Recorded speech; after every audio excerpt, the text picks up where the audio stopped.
Yo, what's up, Papa Bear? How we doing?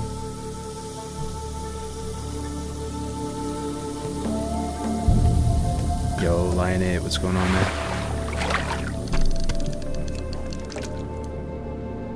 What's up, YouTube? What up, Callum? Luis, Jalen, good to see you, bro. Yeah, Winky said you're coming down to LA, Jalen. We were talking about it today. Maybe we come by and say what's up. Fixed my PC. Turns out the TV was on the wrong AB, so it wasn't broken. I love to see it. Hey, what's up, Shoal? What's up, man? How's it going? How's Uldwar? We're gonna see that Kelfaz Shoal duo run back anytime soon.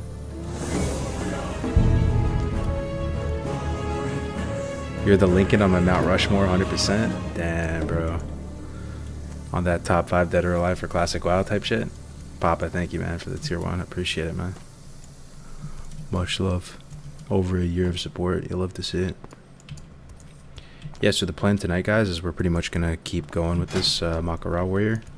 Trying to get some upgrades. We're finishing up the final stage of Alch. Like, we're almost done with Alch. We just need to get a couple more of these oily blackmouth. And then we'll have 15 FAPs, which was my goal. I think that'll give us a good amount. And we have all the other potions that we need, and then we're going to drop it, and then we're going to get... we'll take a look at blacksmithing together. See if there's anything good in blacksmithing other than just the sharpening stones. We're hoping to get the tier 2 sharpening stones. So that would be the... coarse sharpening stones. And then once we get through blacksmithing, we're going to drop it. Then we're on the final profession arc getting NG. So that'll be good. Maybe we'll farm some dust devils later. Possibly run an SFK if we can find people. Yo, what's up, Vigo? Good to see you, man. Late night fishing stream, yo. Yeah, we're gonna be doing a few things here. We'll be finishing up the fishing in a second. I just need 2 more oily blackmouth. One must go sinigang, pancit, or adobo. Honestly, pancit. It's kind of a hot take, but pancit's kind of mid, bro. Pancit's kind of mid. Sinigang, very unique. Ginger, kind of tangy taste soup. Very hearty, very high satiety meal. Great on a cold day. Sinigang has a lot of depth of flavor. And then adobo is just absolutely fire too with some rice. You playing Uldwar? I haven't, man. I haven't touched it at all.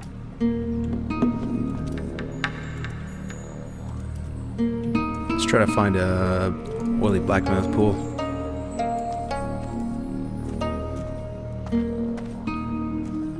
Yo, bro, man, what's going on? How's it going? How's your Mak'Gora character coming along? Yo, can you hear me, by the way? Am I too, like, low, or is my voice okay? Sinigang just warms the soul, yeah? Oh, yeah, for sure.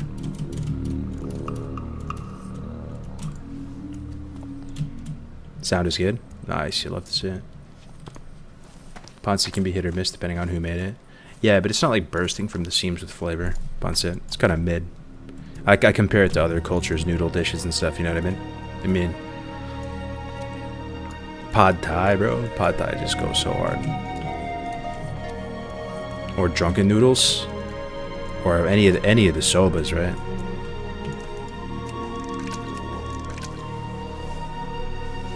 Audio's great. Oh, fantastic. What's up, BMNJ? Good to see you, bro. Yo, have you heard at all about the guy on Bloodsail Bucks? Ruining your name that is very notorious and grieves people all day. He's probably the most talked about person on the server. Yeah, I actually talked to him. I don't know these people's motivations, but some people are just built diff like that. They just enjoy hurting others. They enjoy griefing. It makes them happy for some reason. But yeah, he was it's a Som griefer named Iverson. And he griefed some other streamers in the past, and he initially just had problems with a couple specific streamers, but I think he was just having so much fun with it that he's just full-on fucking Jeffrey Dahmer mode now. But yeah, he's like an OG. He's played all the private servers and stuff like in the past. I saw him on Discord. He had mutual friends with T-Mugzy. But I don't know, bro. I mean, just play on, right? Hang in there. They can't really take anything from us as long as you kind of believe in the systems that we put in place, right? Like if you believe in the ability to appeal, and you know that if you die, if they get you, right, if they grief you, the community's got your back. Like you don't have to delete. It's not that serious. So if you think about it that way, you can it's kind of like a victimless crime in a sense. But I do think it's kind of fucked up he took my name, to be honest, because it's caused me a lot of headache for sure, having to explain that over and over again. I hit him up too. I was like, man, like, the people that you're fucking with, because like he comes from a private server background, vanilla, played all the vanilla private servers. Like the people he's griefing are like your friends, bro. Like the people who are playing vanilla WoW in 2023, those are your people. You're literally griefing your people. It's not like you know what I'm saying? It just makes no sense. Why are you trying to hurt the people that like you would get along with? You would like instantly buy them a beer at a bar or something.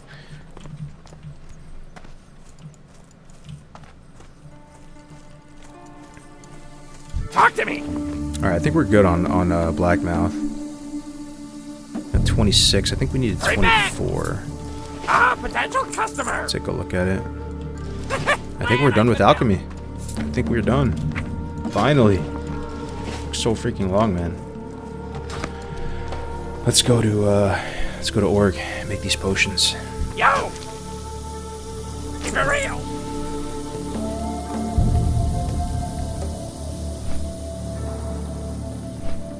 Put a screen between two people. It's crazy how much different they treat each other. 100%.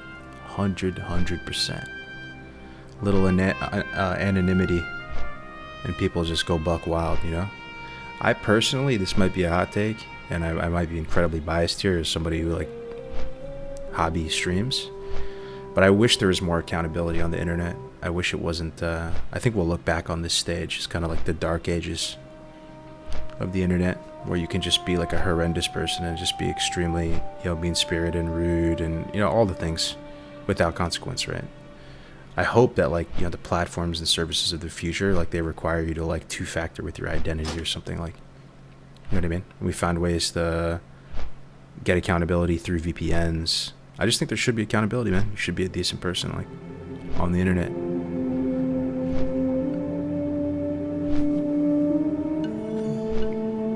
Whole griefing business is just a real damper, but I'm glad you've taken it with such stride. I try, bro. I mean, I got Giga tilted. I took it really personally during Road to Rag. I think I like almost fed the griefers a bit.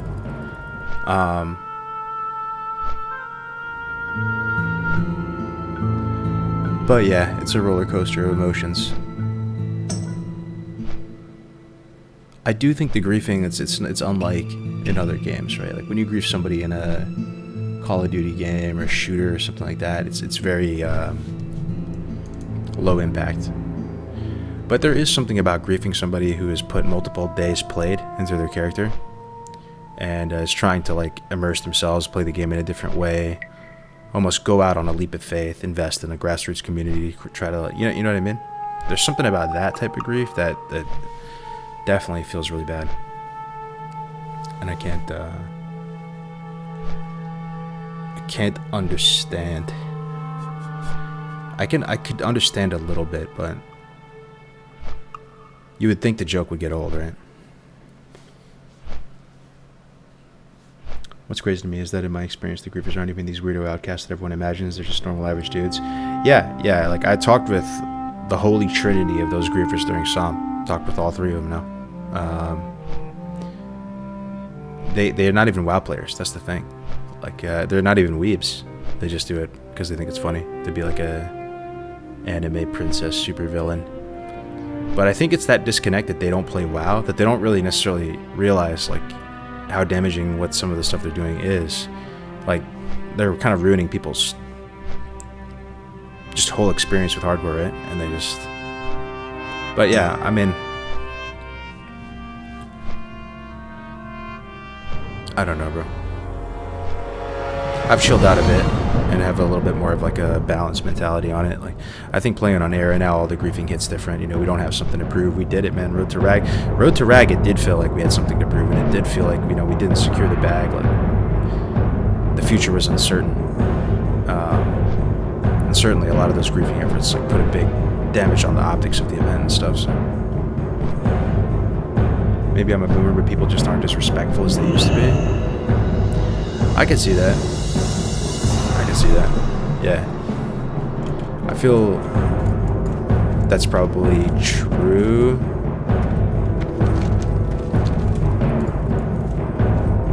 It's probably true.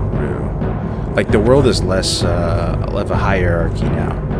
Like, in the past, right, you had to respect your elders. There was more of a like a system towards how you treated people and stuff, and now it's kind of dissolved. Game music a tad loud. You know how the cities always go super hard, right? The music, it's like not normalized. As the old saying goes, some people just want to watch the world burn. A bit extreme, but it's relative. Yeah, no, but I appreciate you guys though. Like you guys who take it with stride. You take the high road. You try to keep the lights on. Like, some of you guys realize that the whole hardcore community is held together with paper mache. Like, we're trying to make something special, something that people can enjoy. But we don't have the tools to really do that necessarily. We're not game developers. We don't have GM powers or anything. And we're pretty limited in what we can do. So the people that, you know, are cool even when stuff is scuffed, or people are spurring out in guild chat. Alchemy's over here.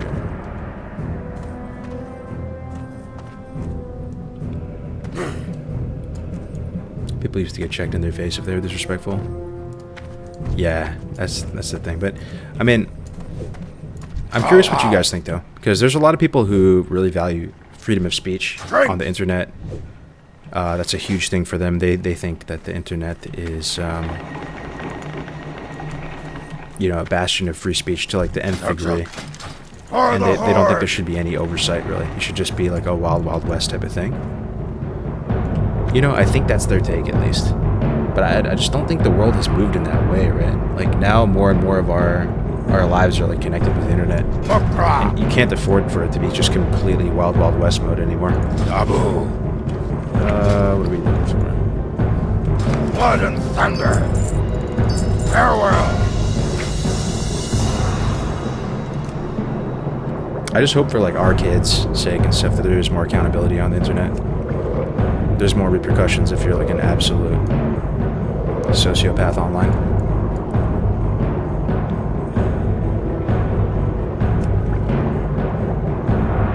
Yo, Goth Lolita actually in the house. What up?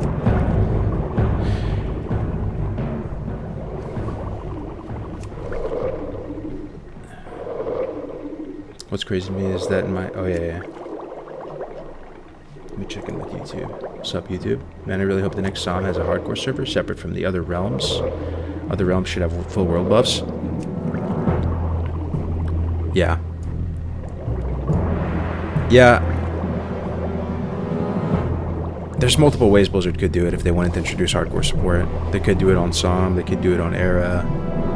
That would probably be my preference as well.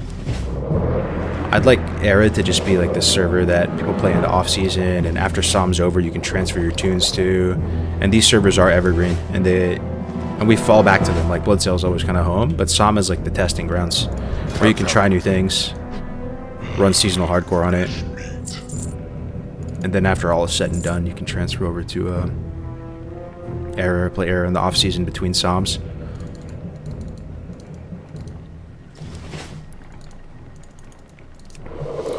Alright, we're crafting 6 free action potions. That should bring us to 15 free action potions on the dot, and we should be done. We should be done with alchemy. Unless you guys can think of, if you can think of anything else that we could get via alchemy. I made 5 strong Troll's Blood Potion, requires level 15, 6 HP 5. We got the 6 Elixir of Defense, increases armor by 150, requires level 16. We have 15 free action potions now. We have Elixir of Minor Fortitude, whatever that is. Yeah. We have Elixir of Minor Fortitude, which is just a little smidge of health. You can't really get anything better than this, I don't think. I think the next one up requires 25. Lion Strength, believe it or not, is the best strength elixir we have access to. Unless we can get Ogre's Strength to drop. But I think that's just a world drop. It's unlikely. I think we're at the point. We could make some Rage Potions or something, but I don't really see a world that Rage Potion is going to be that useful in a dueling environment. I think you're going to get better value. I think FAP is going to be the best, bro. Yo, what up, homie? Good to see you, man. I think FAP is going to be goated for these duels. I think you can milk out a lot of free damage. Not to give too much away, but right? Like if you FAP insta and they don't have FAP because they didn't try hard it, you just hamstring them freely and just walk away, right? Hamstring, do whatever you want with them, toy with them, shoot them. I think that's got to be worth more than this health. Like Healing Potion, the one that requires level 12, this is the best healing potion you have access to. Restores 280 to 360 health. That's not much, bro. I think FAP is just being free from hamstring for 30 seconds. It's pretty massive. Is there any world where rage pots are worth to avoid getting tactical mastery? It's possible, man. I don't know. I just feel like the value of FAP is really good, is really strong. And you're gonna need tac mastery. You're swapping. It depends what you're playing. I think you need tac mastery most if you're playing my style. If you're going sword and board, you need tac mastery because you're sitting D stance, trying to milk out value in D stance, right? You're hitting them with revenge and shield block, but the thing is, you also need to maintain hamstrings on them. So in order to go hamstring, you have to go back battle and keep that hamstring on them. Shoot them? Yeah, that's another thing, bro.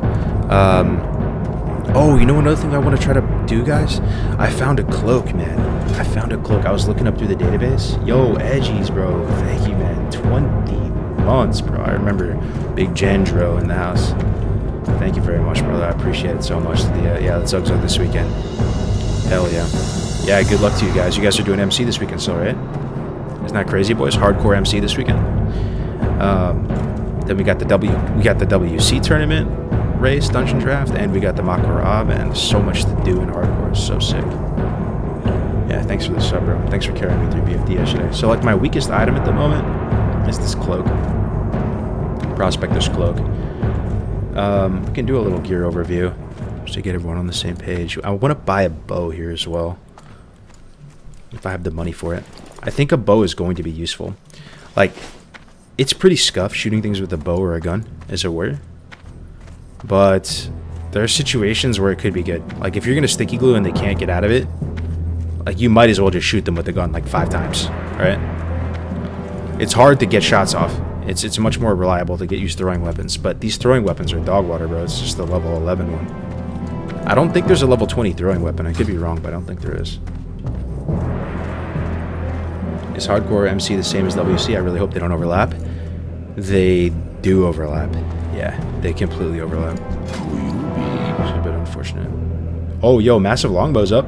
If any actual hunter Andes who are playing regular hardcore. Look how expensive that is, though. Holy shit, man. 7 gold. This is rare, though.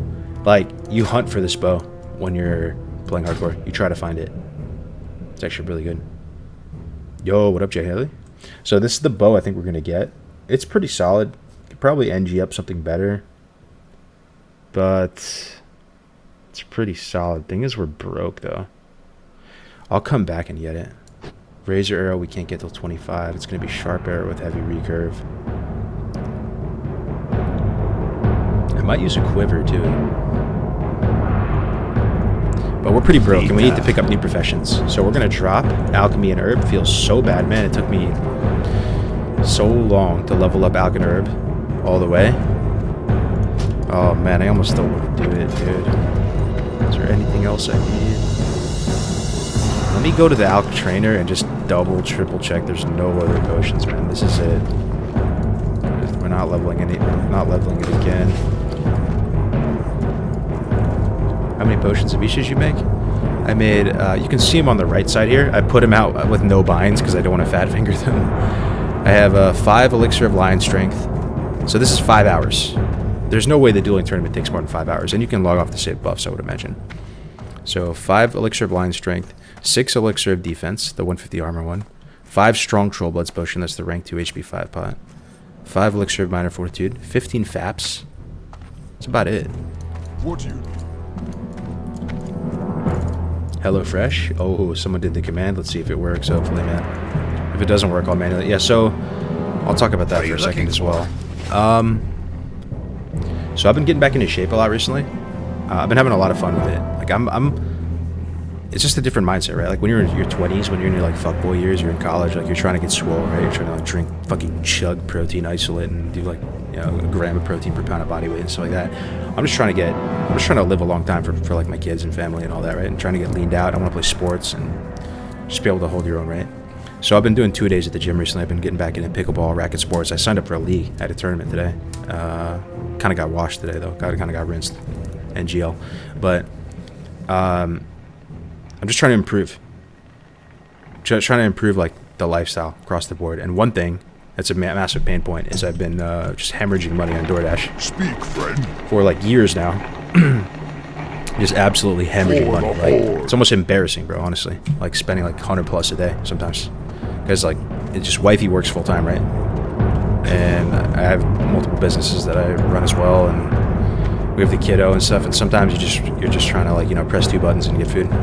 But it's so scuffed, man. It's so suboptimal. You're just griefing yourself so massively. So we're looking for alternatives, ways to do food in a simpler way, and even ways to do coffee too. Because we spend way too much on coffee. So I actually ended up buying an espresso machine, and I used it for the first time today. It was super dope. But anyway, we're looking for like food options, food systems. We already have a system for our daughter. Where it's like this bougie baby food that comes. It's like all organic and everything like that. It comes in a little fresh container. But we're looking at stuff as well. So like HelloFresh is a solid option where you still have to cook it, but at least all the ingredients come to your house. And there's a couple other like meal prep type services we're looking at. So HelloFresh reached out a while ago, and I was like, oh, it's a good opportunity to try it out. So like later on stream, I'm going to order some HelloFresh, some meals. And then I'm going to, you know, in a couple days when it arrives, I'll review it. Should be a good time. Grace did a similar thing recently. When is the tournament starting? That's on Sunday. What's up, Donkey? Little FTC. Okay, so guys, we're dropping herbalism. We're dropping alchemy. We're picking up blacksmithing and mining.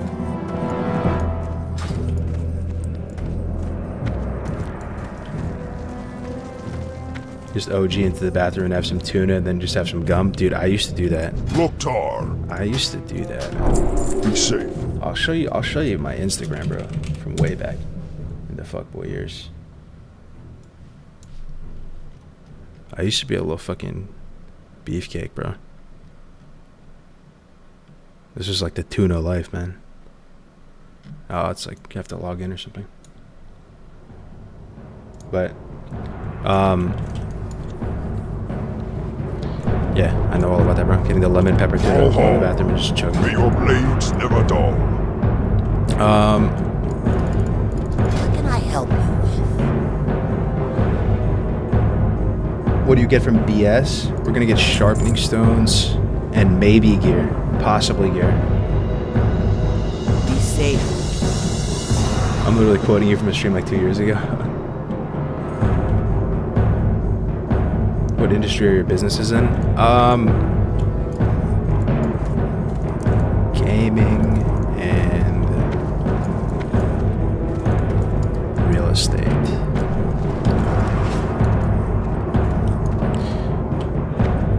Let me see. Yeah, where's the blacksmith at?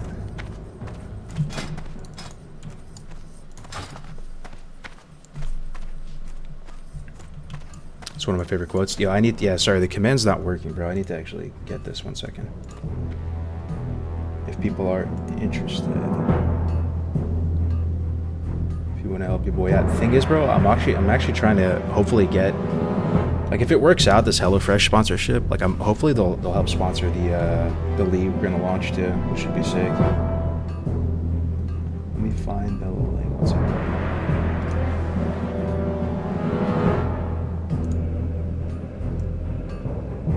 Use code POGHF27157 for 21 free meals. What's the tournament? Oh yeah, I can explain it for you. As a Swedish dad with a 7 a.m. to 4 p.m. job, I cook every day. I never in my life ordered coffee in a paper cup. It feels so strange to meet people that don't cook their own food. Yeah.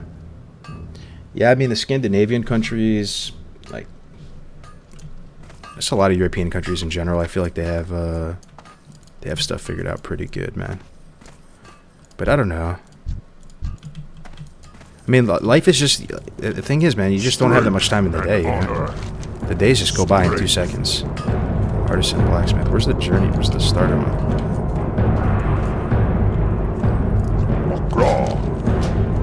But that is kind of excuses. Like, you probably could. You could, if you just were better at time management, you could find time in the day to cook. You could. You'd have to be pretty fucking busy to not have any time. Okay, so we got blacksmithing, mining. We made our potions. We can vendor all our herbs now then, right? We don't need any of this. Clear up massive bag space. HelloFresh is actually fire. I've been using it for a bit now. Have you? Yeah, Gray's enjoyed it. The downside with HelloFresh is that you still have to cook it. But that's an upside for a lot of people. You know? It's basically saving you groceries. Grocery trips. It's kind of nice. And honestly, groceries have gone up in price massively. At least I think they have. That's what it feels like. I swear, bro. In California, I mean, I'm in California, so it's pretty much as bad as it's gonna get. But, bro, anytime you go to the grocery store and buy anything, it's like $100, I swear. Right back! Eggs are expensive as fuck now. Why not do your own groceries, though? I mean, that's the thing. If you have time. It's all about at this stage in life for me. As a 30-pluser, so you're just trying to simplify. You're trying to simplify. You're trying to vertically integrate, man. You're trying to find ways to make life simpler, not more complicated. It's like the #1 North Star guiding light of all decision making these days. How to take this extremely messy life with so many moving pieces, especially with kids, bro, and just make it a little bit simpler. You know, time is money, friend. WoW taught me that. Time is money, friend. My wife and I did like 3 HelloFresh meals for a couple months. We loved it, actually. Yeah? Yeah. Yeah, seems pretty good. So we're going to order it. We're going to pick out some meals today, probably in a little bit. Half an hour or something. And then in a couple days, I'll check in with you guys and like review it and tell you how it is.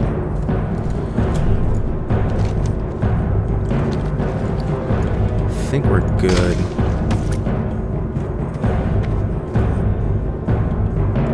Yeah, I think we're good. You know what we can try to do, though?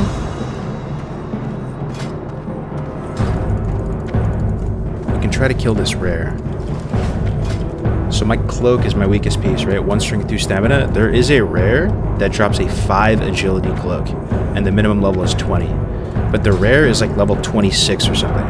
So I'm not sure if I can even kill it. Or we can go look at it at least and try.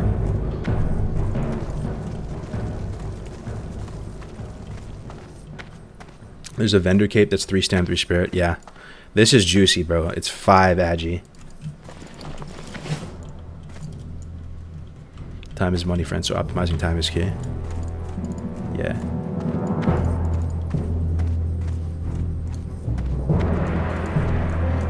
Blood and thunder. Loktar. So the rare is in Stone. For the whole. It's the patriarch. You know, the griffin. Not griffin. What do you call those things? Wyvern? It's a wyvern rare. I'm hoping it's not a rare elite. I'm hoping it's just a rare. I looked it up on Classic DB earlier. It said it had 700 health. If it has 700 health, we can totally kill it. But there's a chance that's wrong. Because if it's what I think it is, it could be the rare elite, and there's no shot. Only way we could kill it is like with some log pathing of use or something. Saving time for groceries by ordering them online sounds like yikes. How does it sound yikes? For me to go to the store, get groceries. Like, people are too lazy to do that. That's the thing, bro. Like, if you're being honest, unless you really have your shit squared away, which some people do. Some people are built diff like that. They have a lot of discipline. They're very organized. They're very type A. That, you know, good for them, man. But some people, like, it's tough. You know, you should go to the grocery store. You should min-max everything, get everything, pick everything out, come back, cook food every day. You should do these things. You should go to the gym. You should do fucking 500 push-ups a day. You should eat only chicken broccoli. You should do this. You should do that. But in reality, people don't do that. So, and then you get tempted to order DoorDash just out of convenience, right? So, I'm going to the grocery store and actually shopping and like getting all the. It takes a minute. It takes a minute. And I honestly think you can easily overspend on ingredients when you go to the grocery store as well. You can overbuy ingredients.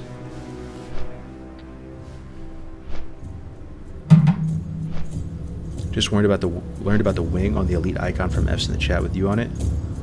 Oh yeah, about rare elites. How much is your time worth? That's the question. Yeah. It's also like, how much is your sanity worth? I'm telling you. People are getting lazier. Yeah, you know if you're being lazy though. Everyone knows. They have to look themselves in the mirror at the end of the day. My WoW buddy years ago, his name's Two Dads. Sometimes he goes into the chat. He said something to me that stuck with me for years now. He said, he's an Australian dude. Spent time in the infantry, like Australian Army infantry, and he's a pretty squared away guy.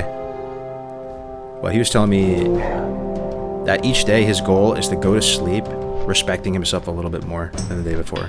And he said, like, every bad decision you make throughout the day makes you respect yourself a little bit less. Every good decision makes you respect yourself a little bit more. So if you try to end net positive, it's a pretty good barometer for success.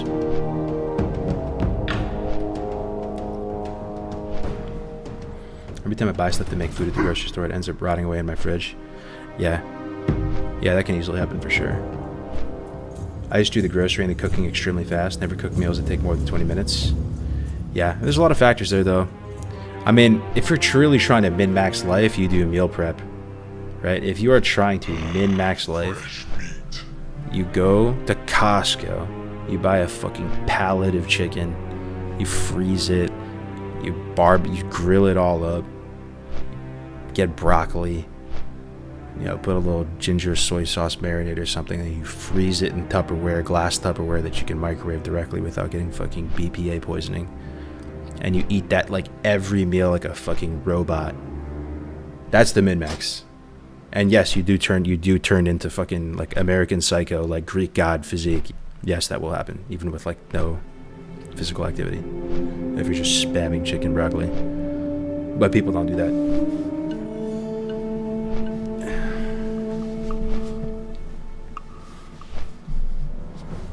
I cool 25 chicken breasts at a time in my oven.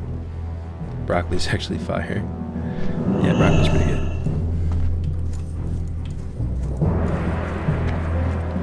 You'd laugh, but microwave does kill your food. Yeah, there's just so many. Yeah, there's so many factors to consider. Because, yeah, sure, microwave might damage the nutrients in food possibly, but if you look at the alternative, right? The alternative is like you go to fucking Jack in the Box and order like 20 tacos. Pretty sure that's gonna kill your ass for that faster. You just have to pick between two poisons. What I do is do a mass shopping every 2 weeks, then make like 30 different meals, freeze them. Yeah, that takes time though. It takes time, energy, organization, all that, right? Or you can just, swipe on a website and they'll send you all that stuff frozen, pre-made already. You just heat it up in an air fryer or something. Hey guys, what's the Mak'Gora tournament? Is it a PvP tournament or something? Yes, it's on Sunday. So Saturday is the Wailing Caverns dungeon draft. 5.5 hour leveling time block. It's on Psalm. And then Sunday is the hardcore Mak'Gora. So it's going to be a level 20 warrior dueling tournament. Winner takes all. If you lose, you jump off the great lift and seppuku yourself. Chadley Hank. Yo. Thank you, Chadley, for the big raid, bro. 18, man. It's pretty solid for just getting into streaming, bro. Like someone recently got 18 CCV already. It's actually really solid. Thank you for the raid. I appreciate it, bro. Hope you had a good stream. What are you up to these days?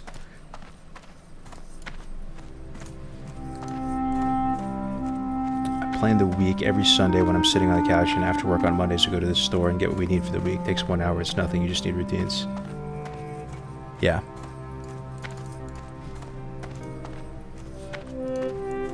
Okay, got X killing it. What's up, Cheesy? Cheesy.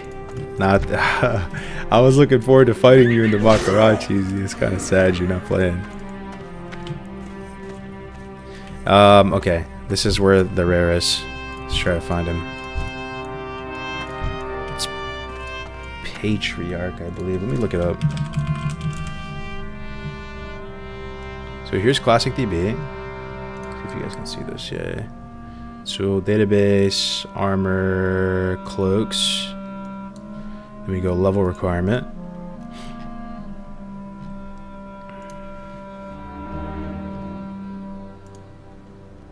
And then we go to 20. It's right around here. Web wing cloak, 5 agility.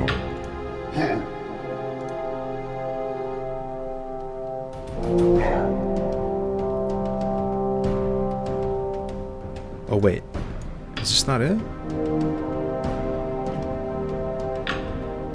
Bruh. Hold on. I think Wowhead has a different value. It's supposed to drop in the Patriarch here. Hold on. Let me see.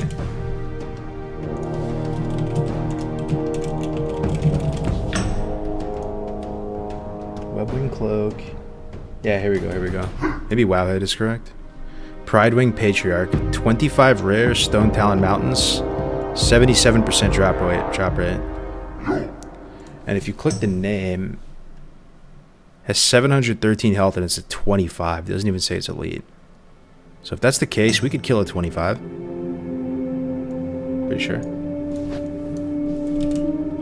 Unit scan, Pride Wing, Patriarch.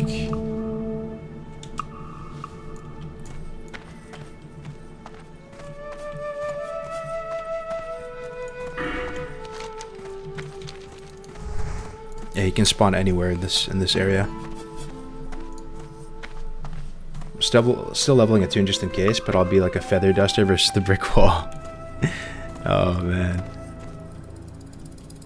I don't know, bro. I think it's GG for me though, guys. I don't think I could even do SFK. I don't have much XP to work with. I have like 90% of 20. I think we did all right though, bro. We did WC. We did Dead Mines. We did BFD. We got some sick gear.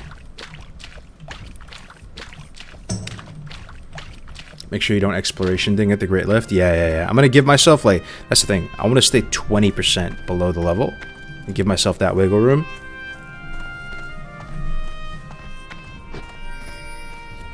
Oh,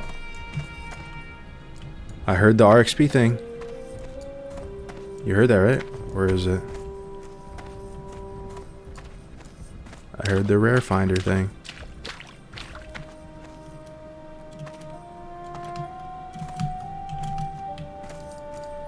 You heard that, right? RXP baiting me. Maybe I need to go in the water. I feel like it like pinged right here.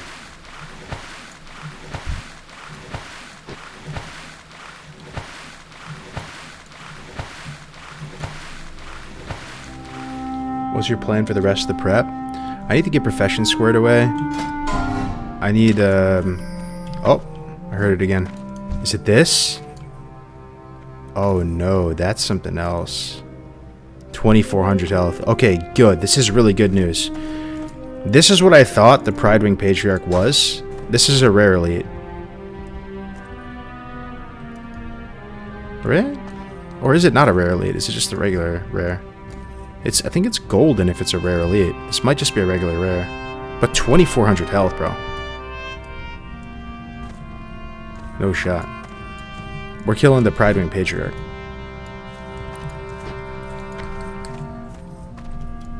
That thing will clap you. It's elite. Yeah. Let me see. It looks like he spawns in this. He spawns up here. And he spawns on the other side of the lake. We check down here and we check up here.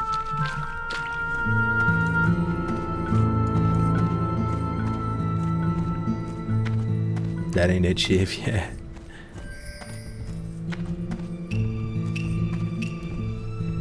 Five Agi cloak though. 77% drop rate.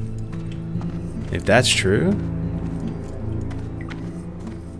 I'm picking that up like every hardcore run. At least I'm gonna check for it. First copper vein hype. I usually find the patriarch to the right when you're coming up the road from the horde town. Okay. So coming up the road this way on the right. Okay.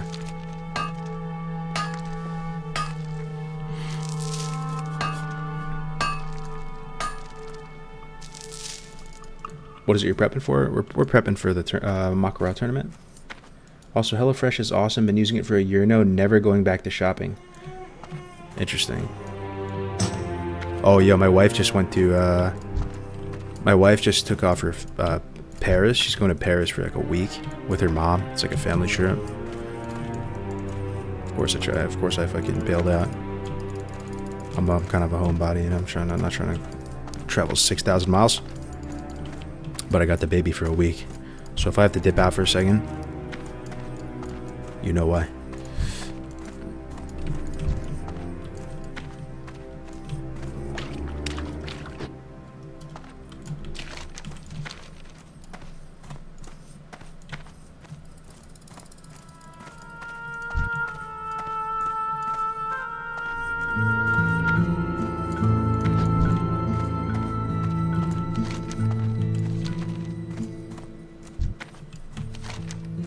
No luck on this side of the river.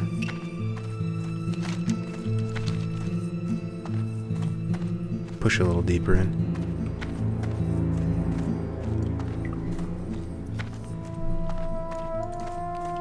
You with Maddie for a week? Yeah.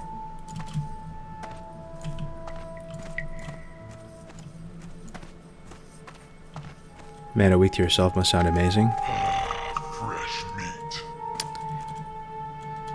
Yeah, it's you know, I love my family with all my heart, but yeah, at the same time, it's nice to have time for yourself, for sure.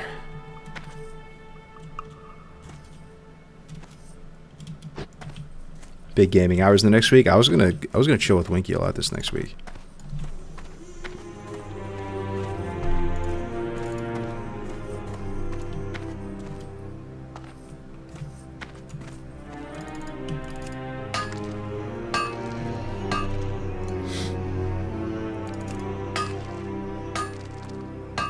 But yeah, so some of you guys seem like you actually use HelloFresh. Unironically used it for a year. Do you guys think it's cheaper than groceries? Be super based, like no copium. Try to be. I don't want the opinion of people who don't use it. Like, I'm actually curious. Yeah, and I'm talking California, like Safeway.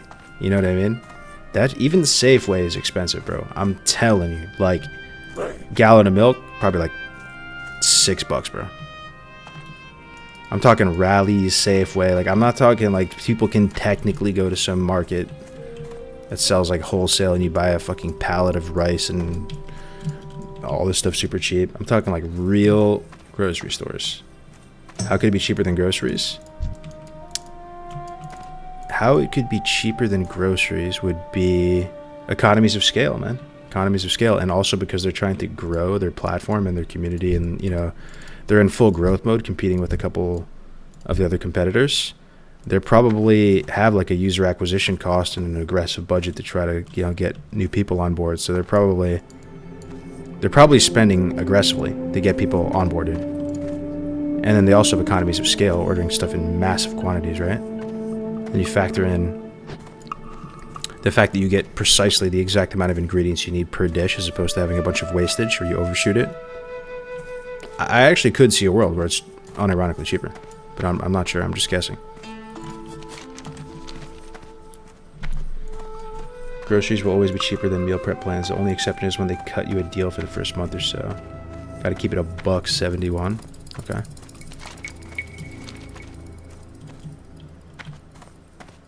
Depends on how optimized your shop game is.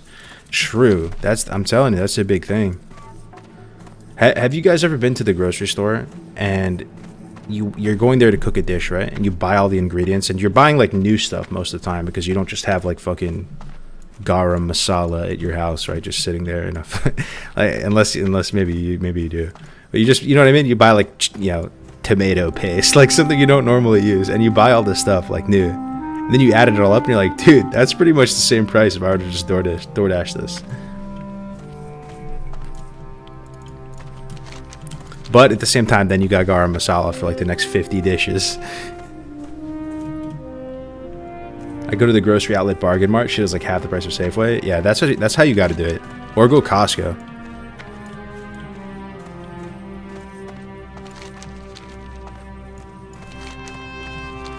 Alright, looks like no luck on this rare for now. I'm a Whole Foods boy. Yo, Whole Foods is nice. It's beautiful. The fruits, the vegetables, absolutely gorgeous. But yeah, you're paying that premium, fam.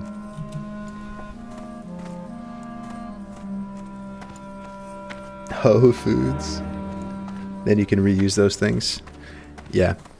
It just depends, right? Like, you factor in the opportunity cost of going to the store, any gas or electricity you expend in your vehicle to get over there, the time it takes to do all of it. Well, I'm soon gonna find out, I'll tell you that, because I'm about to order this HelloFresh, and we'll see how that goes. I started like a meal plan, like a frozen meal plan as well, where they straight up just meal prep for you. They just like ship you chicken broccoli. So we'll see how it all goes. Share with you guys the results. Peace, friend. Hail. Let's go TV. I think there's a lot of copper there. We gotta start getting our copper game right. Yo, Cargs, Benny Blanco is my new favorite song. I listen to it all the time. What's up, Frenchman? I'm glad, man. I'm so glad that the album turned out well, I think. There's this funny comment I got on it. It was yesterday. I'll show you guys.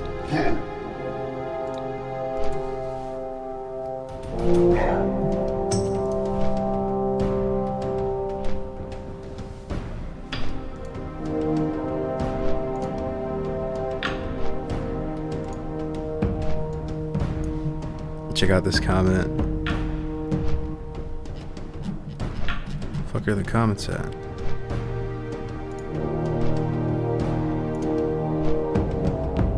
YouTube, get rid of the comments, bro?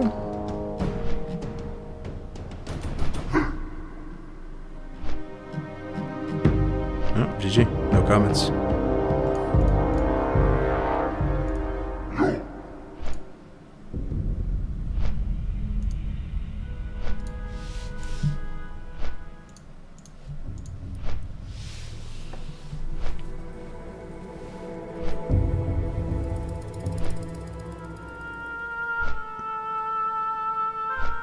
Ban me, Cargos. What's up?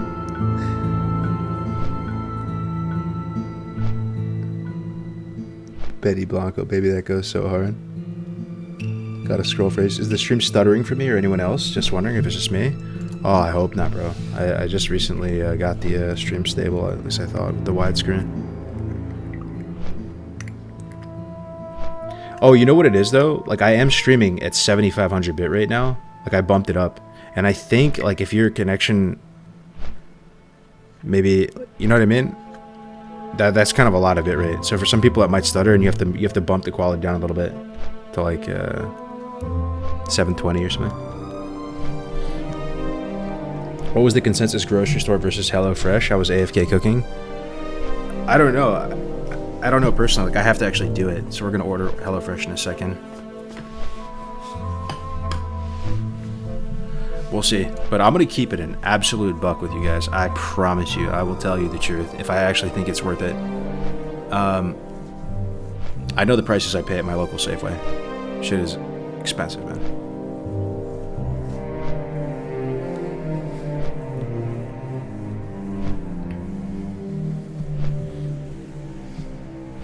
grocery outlet. Thing is, I don't even think there is a grocery outlet. The closest thing to a grocery outlet near me is Costco. Costco is the only way you're gonna save. California is kind of its own beast, though.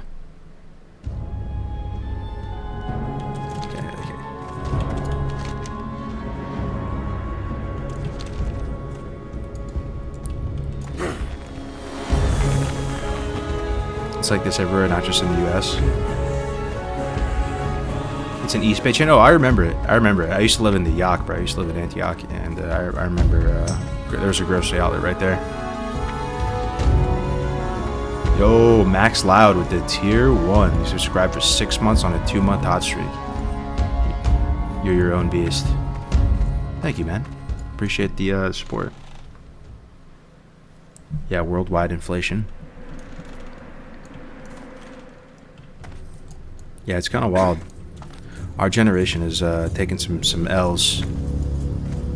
Some L's for sure. We're allegedly the least successful generation of all time.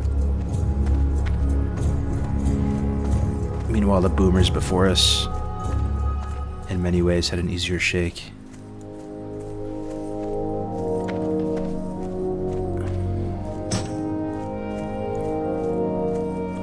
Best way to survive is not eat as much. True. Save money.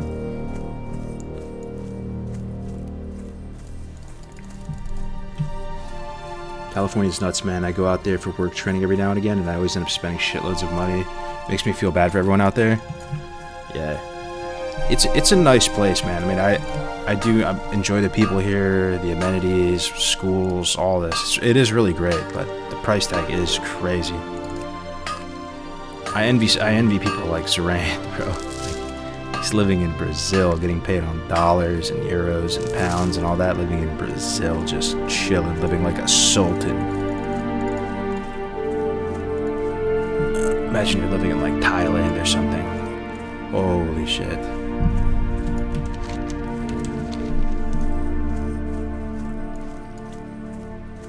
Beans and rice, fam. Near the end of last year, our prices were fucking nuts. We were selling our iceberg lettuce cases for $178. We couldn't even order in our 6-pack romaine hearts. Costco in town was selling them for over $250 a case. What if we getting the insider look into the economics of grocery store selling?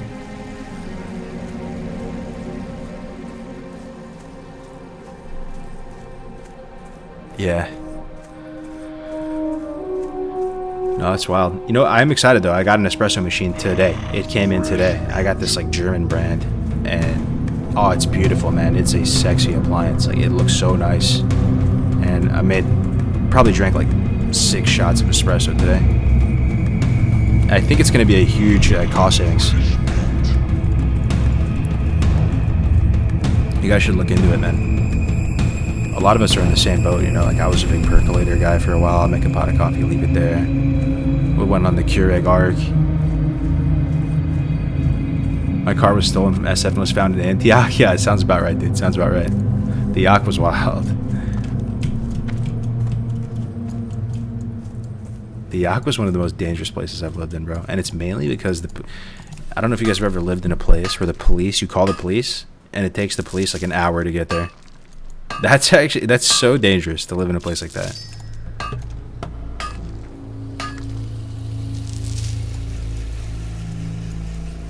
Meanwhile, I lived in Yonkers before, right, in New York, which also is, you know, very high murder per capita, all that.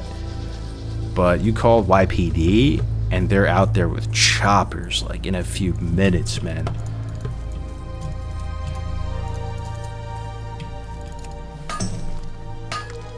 Is that why you're so wired? I mean, I'm tired right now, bro. Like, I've been doing 2 days. Like, I played in this league today, and I've been lifting, and then I go back and play pickleball later in the day, and I'm just loving it. Like, I know you guys probably have similar arcs where you're just, at least for me, I'm such like an extremist, bro. I'm either all in or I'm all out. I'm either just straight sedentary, just vegetable mode, computer 16 hours a day, or it's like the opposite, you know? Like, eating right, doing 2 days at the gym, doing all this. But I like something flipped that light switch on again, and like I'm going and I'm you know, living a lot healthier right now, and it's nice. I'm glad that happened. However it happened. Common for ADHD, all in or all out. Is it common for ADHD? I mean, that's probably a factor. I need that switch to flip. Yeah, you never know what's gonna flip that switch for you too. Could just be a little simple thing. That's why you need friends though. That's why you need like a community to help you. It's tough to do it all on your own.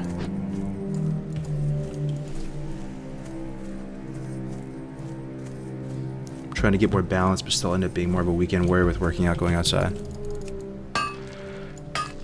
Yeah. For me, it's all about the community, though, bro. That's why I'm enjoying it so much, I think. We joined this, like, Globo gym type gym recently and meeting a bunch of people. Like, dude, sports are just so nice. It's kind of like, I don't know if you guys are the same. When it comes to friends, for me, I really need there to be, like, a common interest. I'm, like, physically incapable of being friends or having relationships with people that there is no common interest. Like, I can still like them and think they're decent, nice people, you know? But, like, you need that. You need that common thread, dude, whether it's WoW or sports or whatever. It's so like essential, I feel.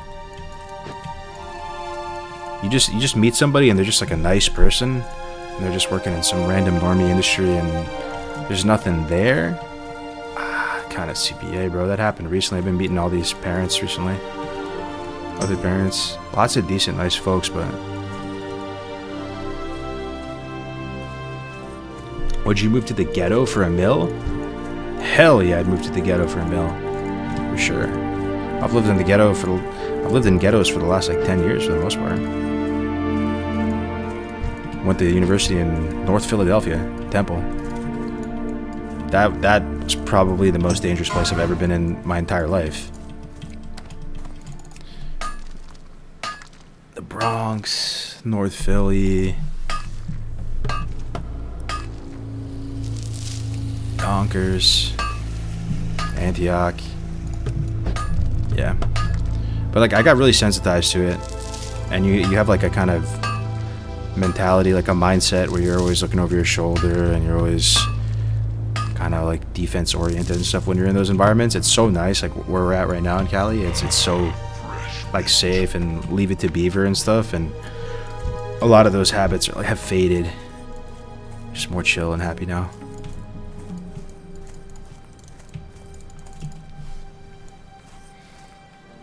Rather live in the ghetto for a meal than Fort Sill. HelloFresh. Sorry, bro, the command isn't working. I'm just gonna manually like punch it in every time. We can order the meals kind of soon. Can confirm Temple is rough. My sister lived just 2 blocks off campus and heard someone murdered. Yeah, for sure. I mean, no, that happened multiple times while I was there.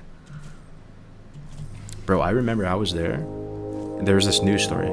This dude was getting robbed. This student.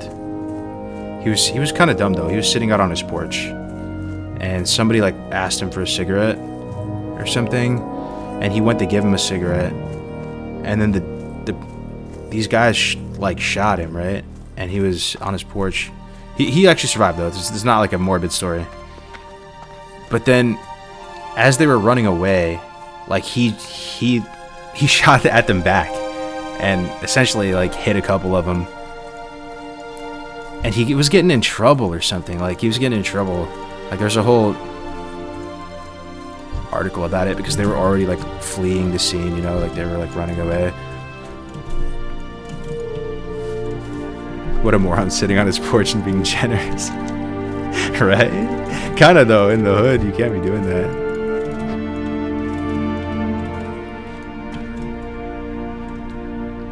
I remember in college, bro, we would be going to these kind of frat party type things. I quickly learned that this was horrible. Like, I stopped doing it, but like early at Temple, we would go to these dilapidated, rundown townhouses in North Philly. And I shit you not, there's like broken glass and syringes and stuff all over the place. It's like this Visions from Hell type shit. And you go into this like dilapidated, packed townhouse into the basement where they're blasting music, and that was a thing. And I quickly learned, okay, fuck this. I'm going center city. I'm going into the city. I'm hanging out with the Drexel. I'm hanging out with the doing the Drexel parties, the UPenn, the University of the Arts parties. I quickly like learned that that wasn't the vibe.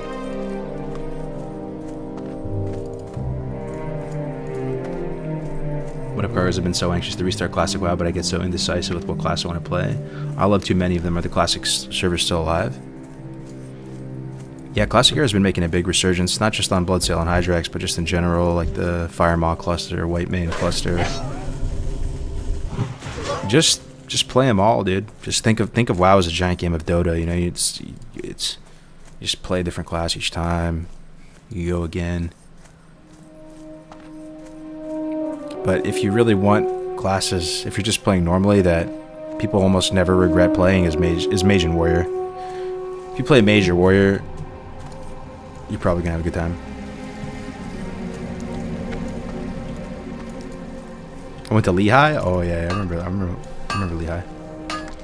Lehigh is kind of in the hood too, though, right? It's like this huge, like, Bethlehem is right around Lehigh. Yeah.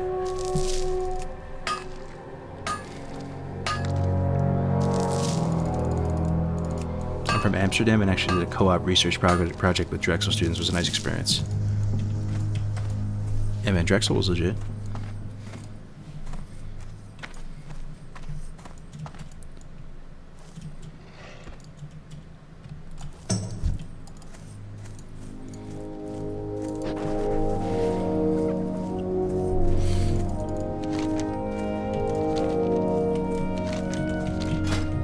Start mining at 9.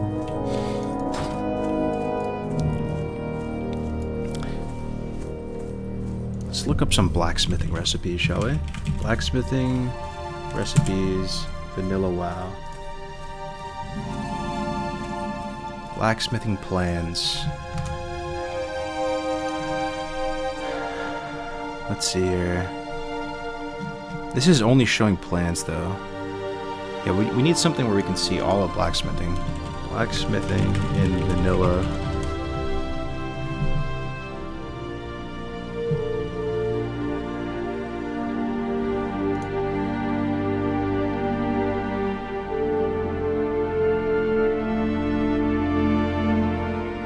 Is there some resource, guys, that just shows everything that you can train?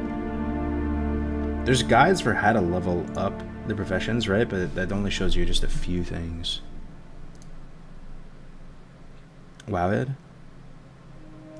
Atlas loot in-game. On Wowhead, go to database and professions. Oh, okay. Yeah, I think I know what you mean. Let me try. Database.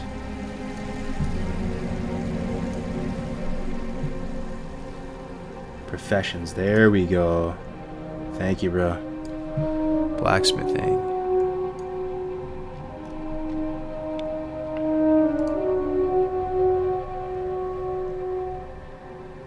Okay. So we have the sharpening stones, the rough sharpening stones, rough weight stone. Copper bracers. We're looking for stuff that is like around level 20. Coarse weight stone, coarse sharpening stone. This is at 65 blacksmithing. That's not bad at all. Considering that you probably just take 40 rough stone and just get the 40 skill instantly with the rough. This should be pretty easy to get, I would imagine. Let's see though if we go a little deeper. Ruined copper breastplate. No, we have a really good breastplate. Bronze leggings? No. 5 strength mail bracers. Requires level 20. Those are pretty good. But I don't know if it's worth it. Like, we have 10 AP bracers, mail, for level 20 right now. But the strength is obviously better. You get a little block out of it. We are using a shield. It requires 120 though, so you have to go much deeper into blacksmithing. May not be worth it. Heavyweight stones. Requires 15. Oh. Okay. Yeah, we could go for heavy sharpening stones. Thing is, you need heavy. Yeah, you need heavy stone. And heavy stone is from iron. And where are we going to get iron at level 20? That's going to be tough, going 1,000 needles.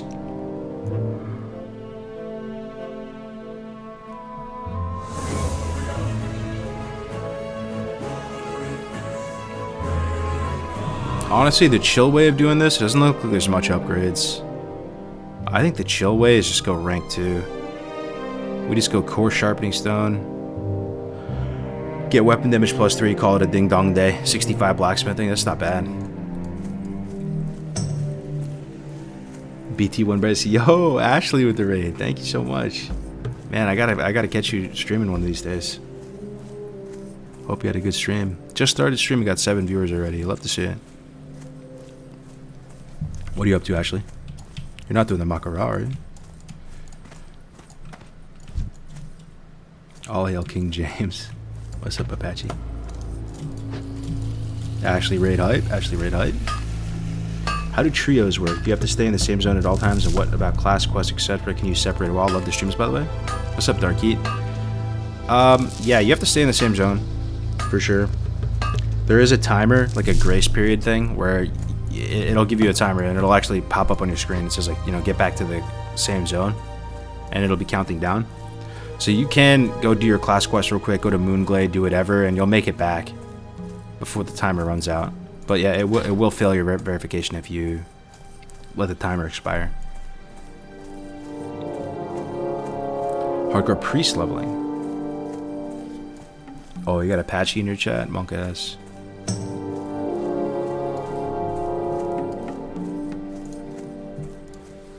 What's the tournament all about? We have 2 tournaments coming up. So yeah, Saturday we have the WC Dungeon Draft, which is going to be 5.5 hours of leveling on Psalm, and then Dungeon Speedrun Race, where it's going to be a draft, right? There's going to be captains. We have this whole new tool we're excited to try out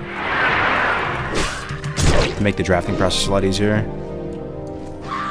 Graze is hosting it on his channel. Then Sunday we have the Mak'Gora tournament on Stone Coast's channel, which is a level 20 brown class only dueling tournament. Anything goes, all buffs, all professions.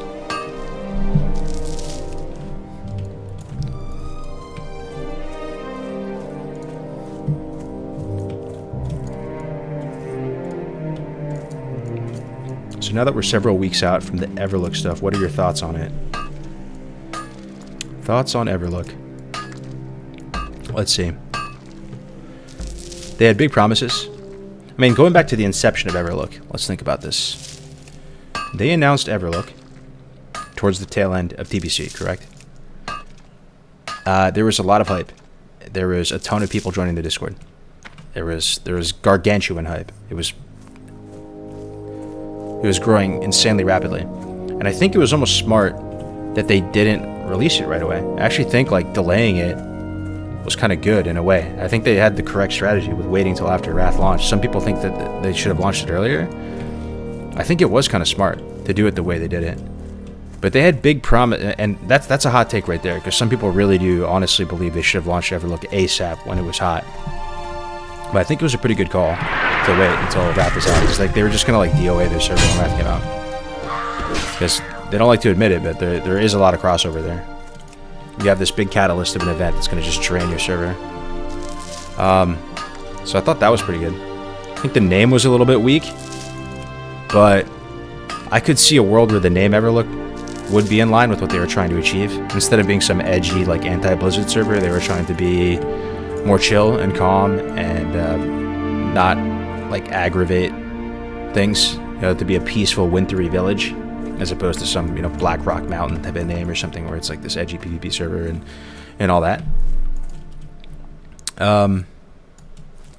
But yeah, I think they talked a big game in terms of no RMT, no GDKP, no bots, but it pretty much just was a par for the course standard issue white kidney server. Which a lot of people have played white kidney servers in the past, have been perfectly fine on them. And they know what they're in for, right? They know there's going to be a giga Chinese population. They know that there will be some Monka TOS stuff going in the background. And they just accept it and they just play through. So I think it was a pretty standard issue white kidney server. But the big hopes and dreams of it being this like pristine vanilla server with tons of GMs and actually being able to control RMT and doing all this, that was just a complete illusion. I don't think that happened at all. And I think they made a lot of mistakes. They should have had way more Chinese GMs at the start.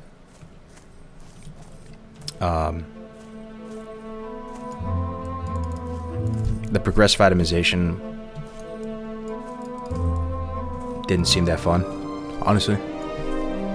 Like I think like I'm kind of like a progressive itemization, but only for the rank gear type of Andy. Just weird going to MC and 60% of the loot is gone, not there. What kind of Monka TOS stuff goes on in the background? It's all just allegations. There's nothing like hard proof, but yeah, you just assume the worst, right? Like once there's a breach of trust, it's kind of GG, man.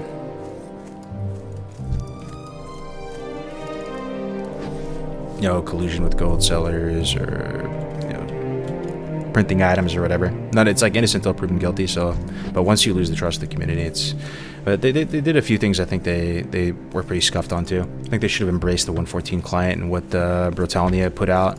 He made it so you could play, you know, like bring 114 clients to P servers, and that was pretty revolutionary, but they were pretty like against it. Yeah, just should have had like a stronger team, honestly. Fresh meat.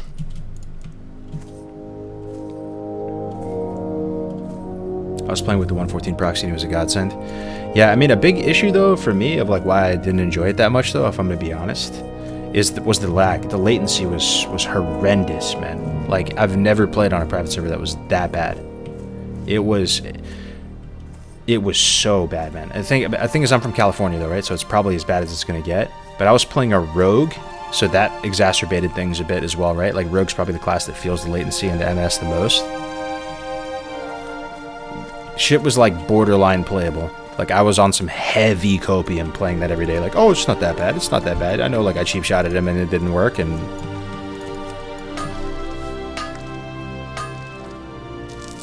yeah, that's another huge thing though, John Rev. I don't know if this type of conversations are interesting, but I would really like to see these P servers have a little integrity, bro. Like, moderate the world chat, get more GMs, get more mods. Don't basically accept that, you know, P servers are toxic shitholes, essentially. Because some people think that, oh, it's a toxic shithole, it's just how it should be. It's always how it will be. It's a bastion of free speech. It's like, they get all like weird with it. No, bro. Fuck that. Get those weirdos out of here, bro. Ban them.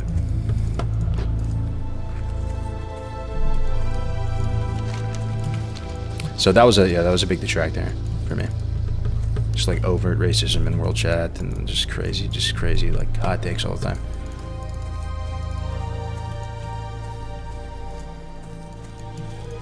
But yeah, I mean overall TLDR thoughts on Everlook. I think the project, man, I think the project was pretty mediocre. I'm not gonna say it was a full-on failure or anything, because a lot of these problems are personal issues. They're not project issues necessarily. Like me having dog shit like lag it's a me thing. But I think it was just like a run-of-the-mill copy pasta white kidney server with all the same Monka TOS allegations. There was really nothing different from it.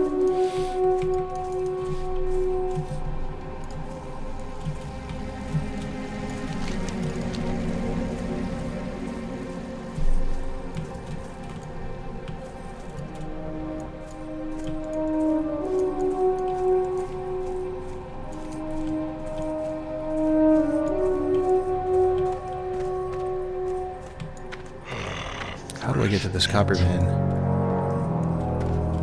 Thanks for watching me mine copper, by the way, guys. I appreciate it.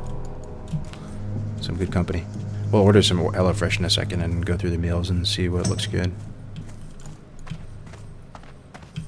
Yeah, no shot. I can't get up here. I would watch you blow bubbles. P server community is a total 180 from the hardcore community. It's crazy. Yeah. But that's what I'm saying, bro, because I do feel like we did try hard with the hardcore community. It's not just me, it's not just one person, it's a lot of us. Like, we actually did try to make like a decent community, while still not like gatekeeping it though, right? If you think about it, like, I'm proud of our community, man, because we don't have any application process to join the hardcore community. Anybody can just roll and join the guilds. Any fucking weirdo can do that. And even all things considered, with no gate, no barrier to entry, we've still held it together decently well, and no moderation tools, because like we're trying to do this community-led game mode. Like I said, we don't even have the ability to ban people or anything, you know. But hello, sir. Just purchased the ARC Speed Guide for Classic HC. Thanks for the effort you guys put in. It's amazing. Would pay $30 for it anytime. Cheers. Yo, Budseg with the FTC positive message. I love to see it, man. Glad you're enjoying it. You use popping off currently? Yeah, it's been cool. This league is gonna be really exciting. I don't know if you guys have heard much about it, but we're announcing it all formally on Saturday. I think you guys are gonna be stoked. I can show you. I can show you a little something. I can show you a little teaser real quick. Hold on. I'll show you a little teaser.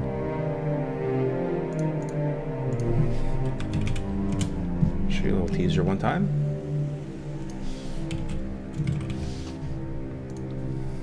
Want to see a little teaser?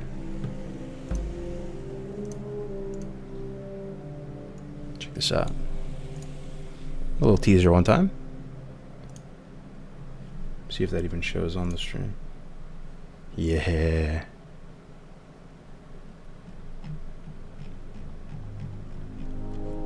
Show you a little teaser one time. Look at that event calendar, dude. Sheesh. Yeah, that's all we get for now.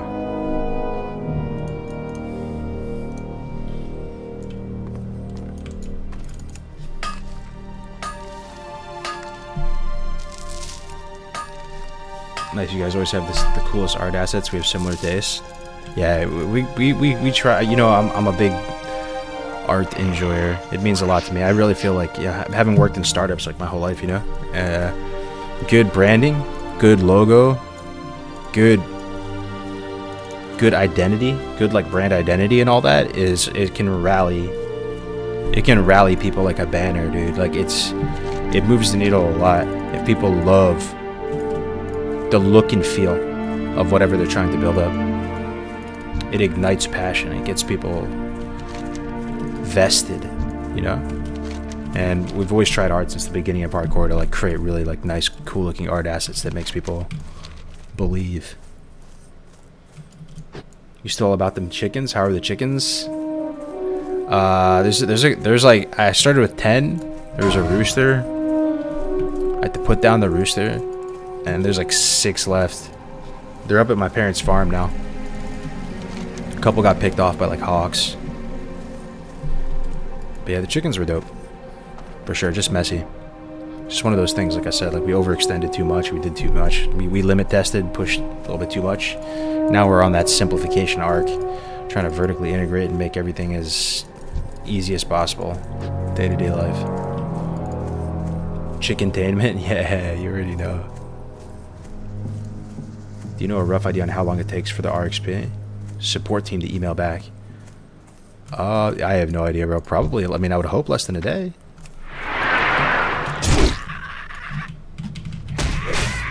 Maybe it won't, like 24 to 48 hours.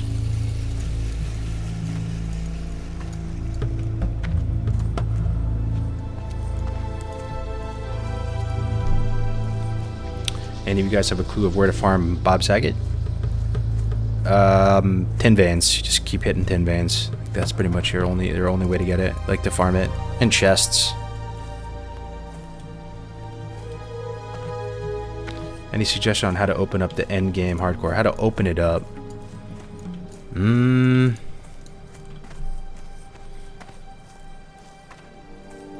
mean just to get more people participating at endgame? Thing is, it's hard to get to 60 on classic era. The pacing is it's slow for a lot of people. It's okay for people like myself and Grays and some people who play the game a ton, but some people aren't the fastest levelers, right?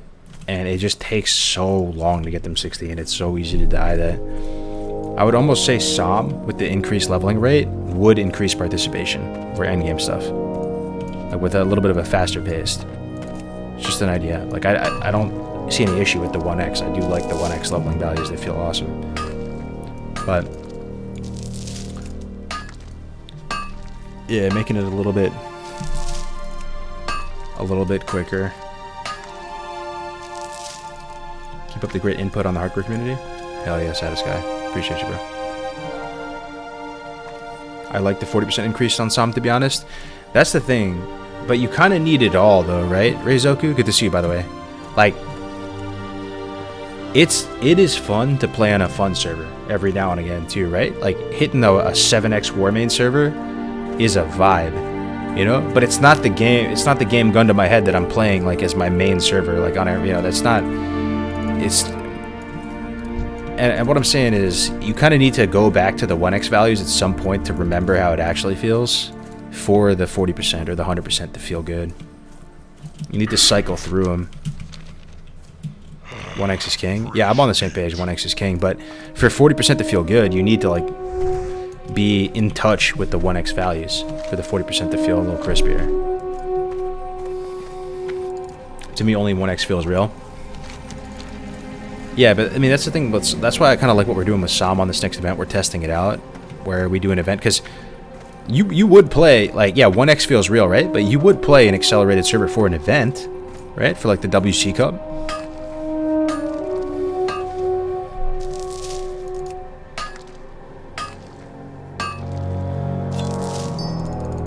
What I'd like to see, though, from a vanilla server is a vanilla server where all content is released day one.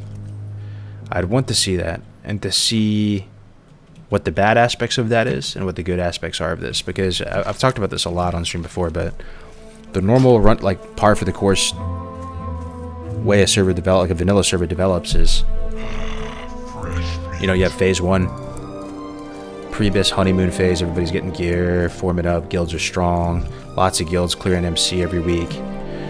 Then you get MC fatigue, you know, probably like 10 to 15 lockouts in, people are getting MC fatigue, people are starting to fall out, BWL comes out, there's still a pretty solid amount of raiders playing, but when BWL comes out, even BWL, like the best raid in all of Classic, I don't know if it is the best raid in all of Classic, actually. I'm taking a few steps back from that. It's kind of a trash raid to parse on, because there's a lot of unfair mechanics on it, but just like visually and lore wise, it's pretty dope.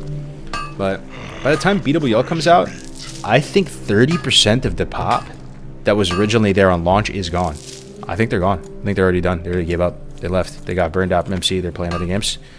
And then when AQ comes out, 60% of the server's gone.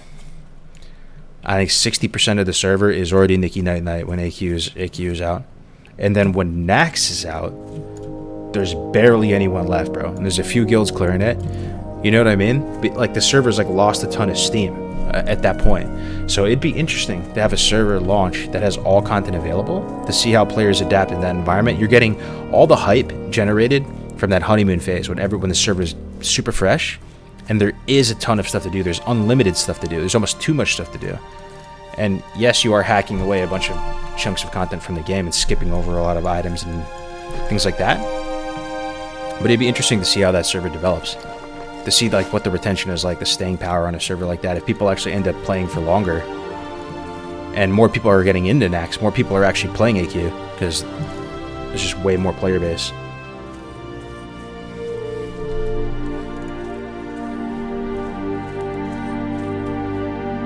Have you seen Stay Safe's take on this? What is it? Like, what's the TLDR of it? The beauty of the BWL patches, the BG and World PvP, fun collecting best, how to get all odds prep for AQ gate opening.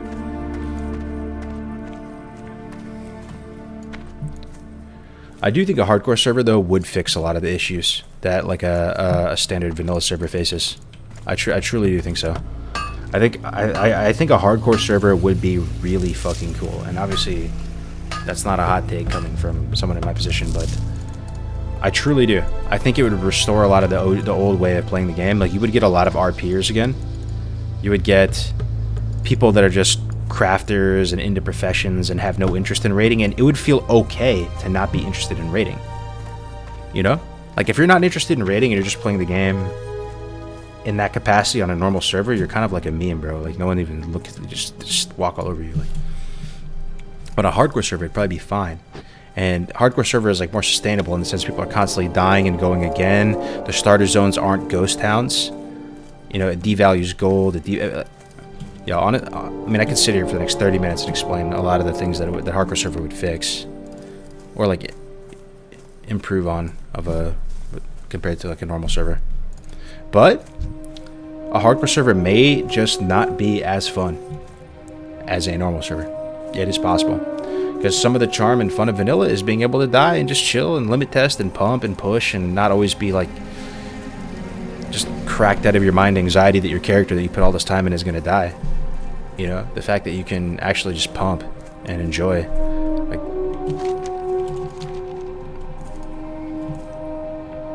need to fix some things like mob bleaching and inferno griefing.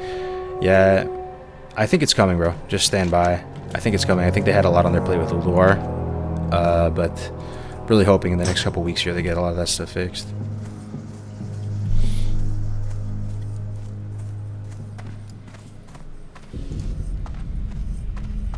Yo, what's up, Aaron? What's up, RBS? Did everyone start fresh for the tourney? The WC tournament, everyone's starting fresh, yeah. 5.5 hours to level on Psalm, which should be plenty of time for... I want to say all the classes can get it. Get 18 and 5.5 hours on Psalm. I did a couple hunter runs and I got like significantly sub 4 hours to get to 18. So with 5.5 hours, you add another hour and a half in there. I feel like a lot of the classes should be able to do it.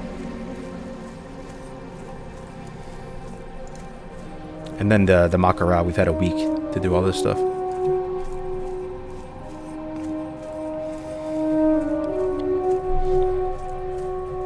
Folks popping on in faction cap. You probably see a lot more retired HC tunes. Do you think people will keep playing on these servers after the tourney ends? Blood Sale, or are you saying the Psalm servers? I think the Psalm servers are just going to go back to being dead again. But Blood Sale, yeah, for sure. For sure, man. Blood Sale is home. I think Blood Sale should be home. Like I said, I don't know if you guys were following along with that. I don't know if the Classic team has this as their ecosystem and their mindset. But I like what they have with Psalm and Classic Era. They might have been 5-head big brain with the idea of Classic Era, running them as evergreen servers that allows people to always play vanilla in some capacity in the community to like sandbox events and do whatever. And then they have Psalm as the testing ground where they can try new things. And Psalm is like what you play during the season, and then in the off season you go back home, the Blood Sale, and you can still do stuff in a vanilla environment. You can transfer your characters over here. They need to fix ranking by including all level 10 characters into the PvP pool. They need to consolidate some quests. They need to rework blacksmithing and engineering slightly. There's a lot they could polish. For sure. For sure, some of that stuff could be cool. I think there are some ways that they could soften the PvP system, still make it really awesome, but just make it... They should set the community up for success, you know, and some of the mechanics of the PvP system set the community up for failure, and you have to, like, you know, transcend them. But ideally, the community has the tools to run the brackets and create harmony on the server and create a path forward, like a way for people to rank on the server while everybody's still a team player playing together, you know?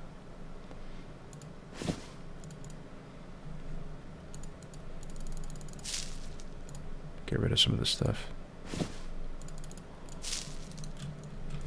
Goodbye. Let's make some sharpening stones. This WoW song is amazing in the Thunderbluff zone. What's up, E-Man? First time in the chat. What's up, brother? If an official hardcore server was to come out, would you want a fresh server, or would you want Blizzard to convert Bloodsail to the official hardcore server? Oh, bro. If an official hardcore server was to come out, I would want it to be fresh, man. I don't know what it would be called.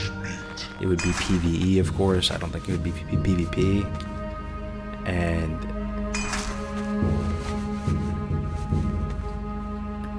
I think it'd be dope if it reset every year. And you could transfer your characters to like Bloodsail. Like after the season is ending. Like before reset. You know, if you wanted to just immortalize your characters, bring them to Bloodsail. You know, I think it would be like a fresh Psalm server. Would be my ideal one, right? And then, you know, after the season ends or whatever, you transfer it to Era and you can immortalize them. It's the trophy rack.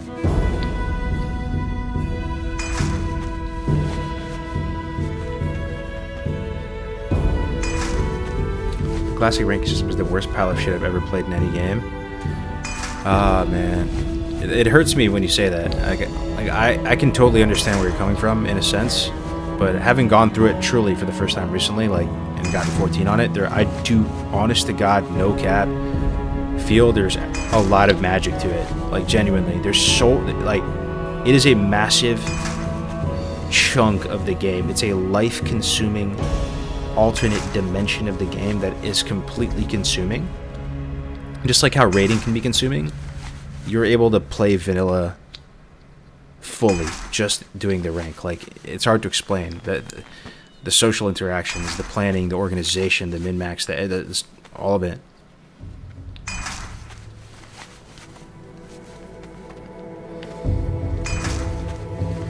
Yeah, you can do it. 95% people can't.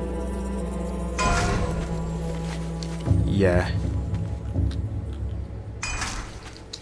Yeah, but I mean, you don't need to go 14 necessarily, bro. You could actually just go 12 or something, you know? Yeah, everything shouldn't be for everyone. Yo, Two Dads, what's up, bro? I was actually talking about you earlier about a quote. That quote you said to me like years ago about like respecting yourself a little bit more each day. What's up, bro? Yeah, you were telling me before that you just try to like respect yourself a little bit more each day. And if you make bad decisions, right, like you eat bad shit or you like do something scuffed, you respect yourself a little bit less.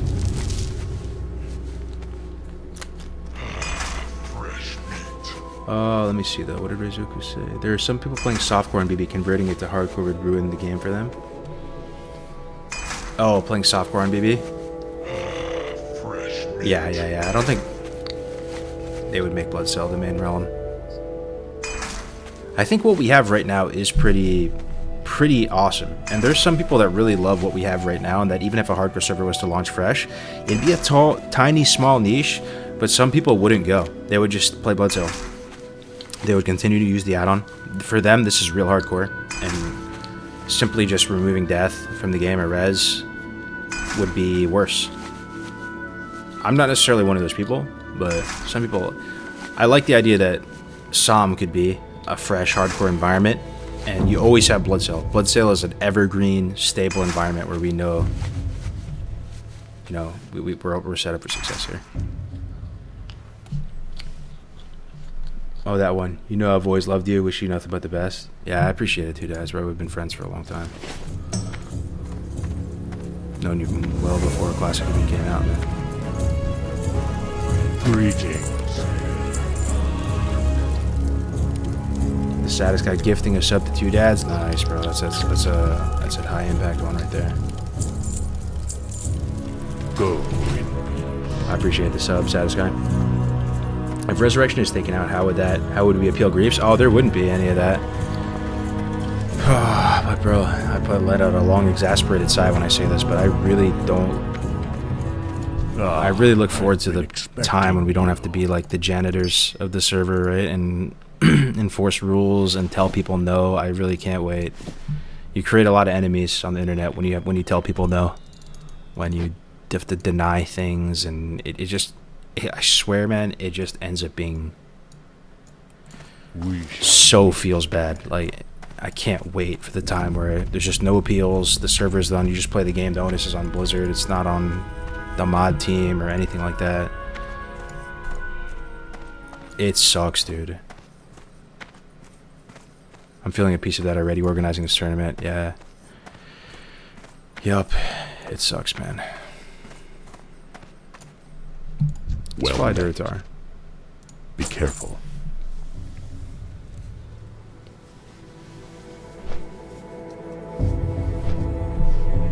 You know what I miss, Cargos, is the Good Morning Azeroth days. Yeah, we had a good run. GMA was solid. I still remember the feeling of finding Def Camp and Meleron for the first time on YouTube. They were just a tiny channel, just streaming Let's Plays, doing this series called Super Plate Brothers together. Just two brothers playing the game, Warrior, Pally, doing dungeons, the banter. And I remember watching their content and feeling an instant connection to them. Similar to how I felt when I was watching some of the early private server days, like, you know, podcasts and stuff with Hamster Wheel and Mr. GM and Dodge Kebab and Alex and all those guys. I felt this instant connection, and I was like, man, I gotta meet these people. Like,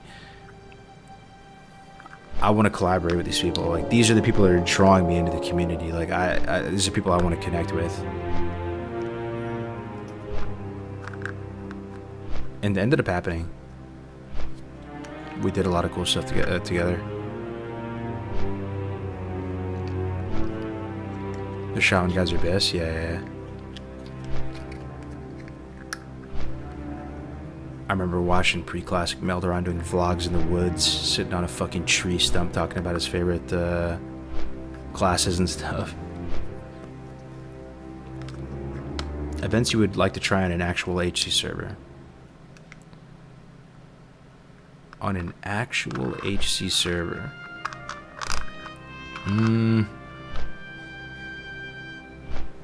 I don't know. It's almost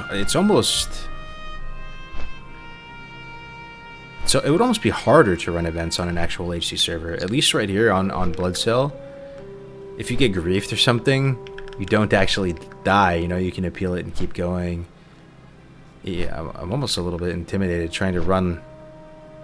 I don't know, at the same time, bro, dude, you wouldn't even need events on a real hardcore server. That shit would just be insane, man. Just constantly, like, hunting griefers trying to fuck with people, like, raids wiping, dungeons wiping, like, yeah, everything is event, 100% J-Force. That's how I feel about it. I feel everything is an event. Yeah, it would be a hotbed of content. It would be, that's what I was talking about, the parallel with, like, NoPixel. Yeah, of course there's no proximity voice like GTA RP, NoPixel. You know how popular that server is, right? But that's GTA RP is like probably like the most streamed thing on Twitch. I think. I'm a fucking boomer, I don't know. But I think. That and fucking Minecraft probably. But that would be like that for a while. You know, there would be people just doing like kooky runs, RPing around a little bit. Like, you know, people are watching death clips every day, like real death clips, highlights. Cannot wait, to be honest. Yeah, Sam, I hope we live to see the day. Is this Era or something? Oh, we're on Era right now. What's up, GY? And little FTC. Do you think the actual HC server has boosted XP rate? Dude. A small part of me, bro, that I'm trying to almost suppress because I feel like it's an unpopular opinion. But a small part of me, if you're thinking about the broader ecosystem of hardcore, endgame, leveling, retention, all of it, all pieces factored in, a small part of me feels that boosted XP rate could actually be beneficial to the health of like a hardcore server. Like, I don't know what that is, but increasing the pacing a little bit would probably smooth things over a lot. But I'm fine with the 1x rates too, though. It's not a big deal. I just, if I had to like gun to my head,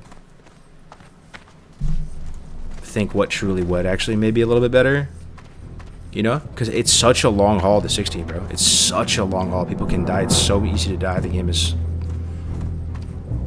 so punishing. And if you die at 60, like going again on 1x, it's just brutal.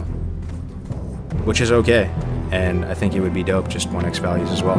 But, you know what I mean? If there was like some way to forecast, like in a hypothetical scenario where you looked at hardcore server A and hardcore server B on paper, one has boosted XP rate, the other has just complete 1x values. There's a world where the one with boosted XP values, just a little bit, like 40%, like Som or something, would have more active players at the end of a 1-year timeline.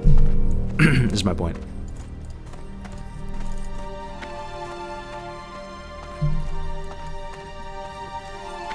You can't have HC and boosted XP, it's a total contradiction. Well, it depends how you define HC then. Like, it depends. It depends, yeah, what defines HC for you. If hardcore means to you everything as slow and as hard as possible,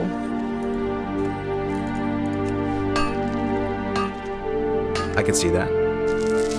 I can see that. But if hardcore to you is more of not necessarily a play on difficulty, but a play on just player enjoyment, satisfaction and happiness with the game, and fun.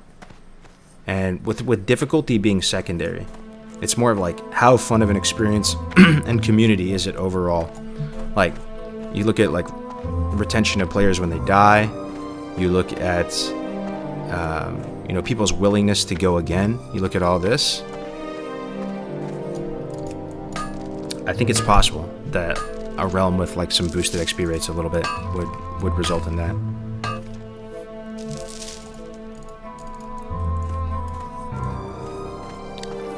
Hot take: reduce all costs for items and training in hardcore because there's no AH or player trading. No, I think like, you know, in this hypothetical, they're gonna have AH. I don't see a world where they take AH out, bro. I think they're leaving all that stuff in, but it'd be possible they would tweak XP rates a little bit or something.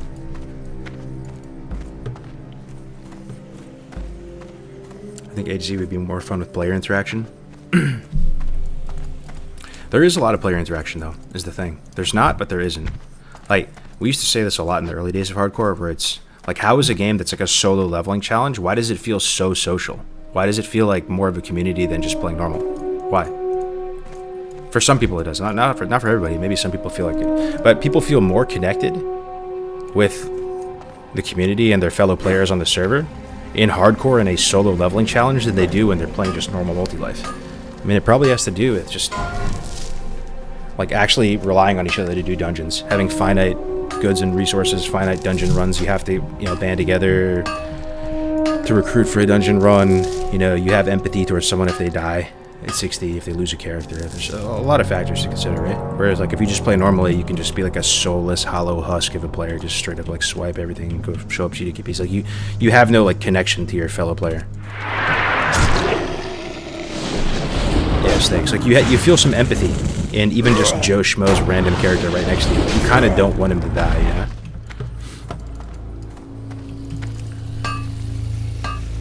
Because you're both sharing a tough experience. Yeah, for sure.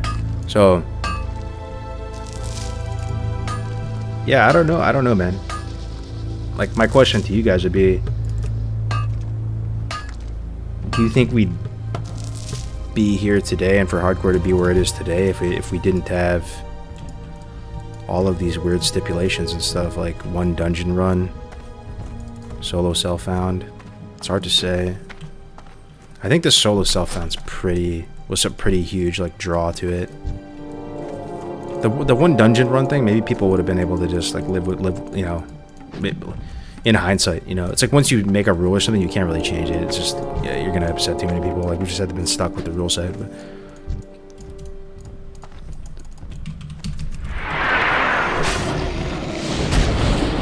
would disabling add-ons be a step in the right direction? Oh, I don't think so at all, bro. I don't think so at all, personally. Disabling add-ons would just be like a weird thing. Like, it's like, add-ons are dope, and it just allows you to play the game with more confidence, more certainty. You have like tools, information you need to play the game with finesse. It's like, I'm trying to think of an analogy for it. Turning off add-ons would be like, it would be like having a cooking competition or something, and instead of using like nice ovens and stoves, you just hand someone like a fucking rusty knife, some chopsticks. It's just like more painful. It's just like more tedious. Like, I feel like almost the game would be like just less enjoyable or something. I don't know. More information isn't necessarily good for the experience, but the thing is, now that you've played with that information, if there was no add-ons, bro, people would be not having fun. I honestly believe that. Maybe some few people. There are some people who have been diehard anti-add-on. I know they exist. I've heard from them. They've been loud over the course of the years. Like, people have been very loud about that opinion. They think like add-ons like ruin the game and stuff. But I'm just shooting from the hip here. I think 90% of people would be absolutely miserable and be like, "What the fuck is this? You can't use add-ons." I'm like instantly not playing this.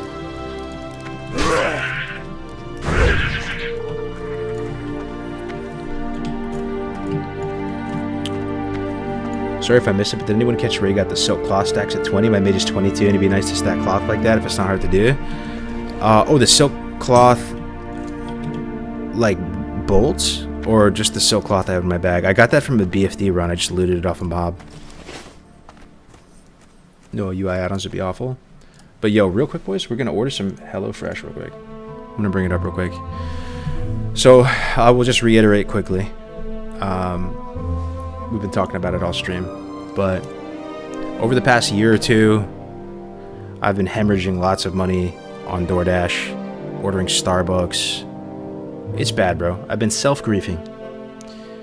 I'm a busy guy, wifey's a busy guy, we have a kid now and stuff like that. We're trying to not grief ourselves anymore, not order DoorDash twice a day, and just live healthier.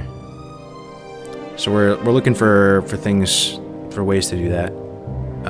We signed up for like a nice gym recently. I've been doing 2 days at the gym, playing pickleball, lifting. It's been really fun getting back in the swing of things. But food's a big thing, right? Like they say, you can't outwork a bad diet, right? You can't outwork a bad diet. If you're eating like shit and you're eating fucking Jack in the Box, there's almost no point to be at the gym, bro.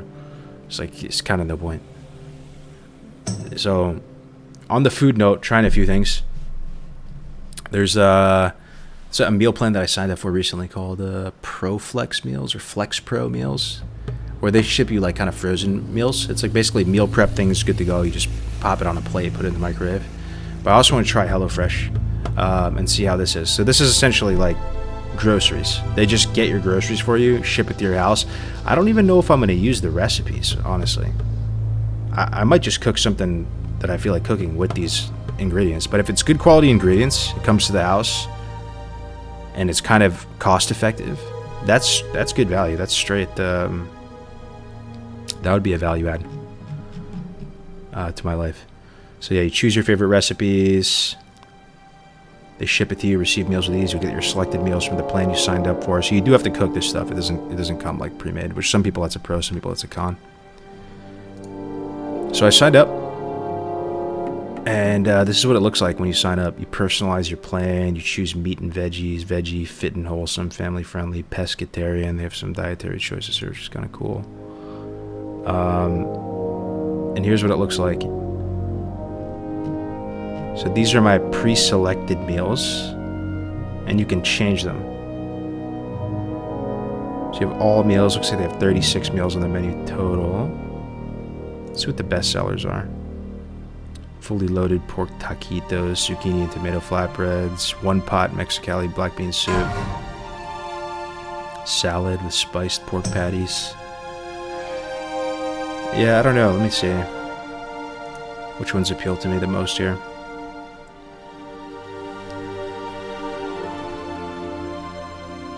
Let me know if anything looks good to you guys. One pan chicken fajita lettuce wraps. That looks pretty good, honestly. 15 minutes. It's pretty low carb. You get the meat. It's pretty solid. I'm gonna add that. One in your box. Oops.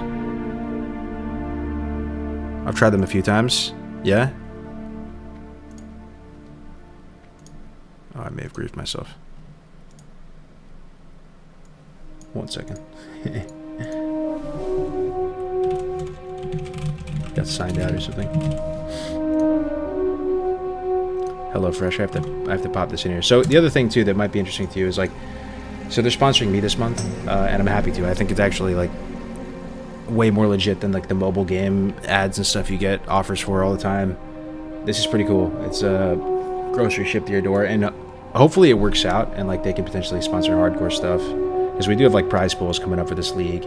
I hope it works out. So Yeah, some of you guys, if you're already ordering it or thinking about ordering it, if you use the code and show them that it's working out okay, maybe they'll sponsor the league. But I'm gonna try it out. I'm gonna order some of this stuff, and I'll let you guys know the quality of it. If it's actually like on par with grocery store, if it ends up being cheaper. I think I paid like $50 or something for the first box. HelloFresh is actually good. Tried it for a couple months. Wait, what? We're getting sponsored by HelloFresh? I am individually right now. I asked them about the event, but like they just wanted to start with like an individual sponsorship, and it makes sense. Like I swear to God, Scout's Honor. It's perfect timing because we just signed up for this gym. We're trying to eat healthier and stuff like this, so it's perfect.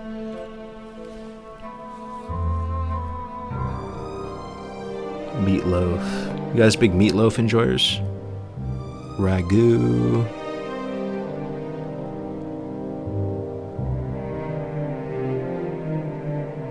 Crispy chicken and bacon Alfredo. My wife would love that.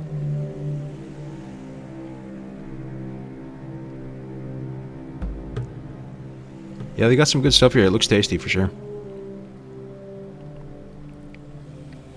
You have to make it yourself too, given the ingredients. I'm a sucker for well-made ravioli. So the default ones they stuck me with are crispy buffalo spice chicken. That sounds good.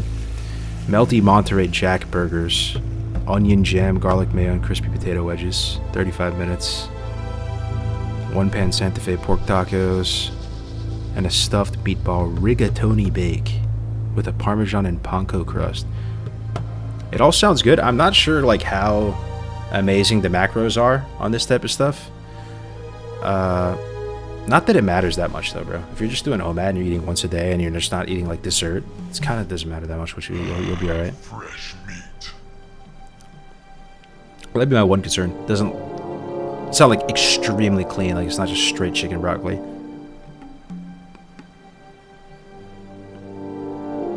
No chopped cheese. Bro, chopped cheese slaps.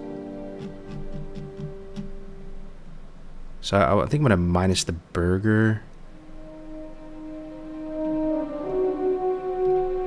What do you think? Rigatoni bake? Does this look good? Do we minus this? I'm about to nix this as well. Rigatoni bake. What is this? Sure, you've heard of a cheese stuffed burger, but a cheese stuffed meatball? Ooh, it shows the ingredients, allergens, not included in your delivery, so you have to have this stuff on hand. Butter, sugar, cooking oil, kosher salt, pepper. The curry is very good. Yo, one's in the chat if you actually use this, or you have used it in the past. It seems like quite a few of you have. Let me see. I do love me some curries. Quick and easy. I like quick and easy. 10 minutes. Fresh mozz and prosciutto lunchbox.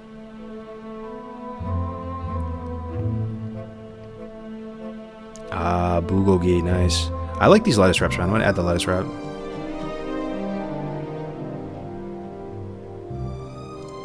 I'm gonna get rid of the ravioli.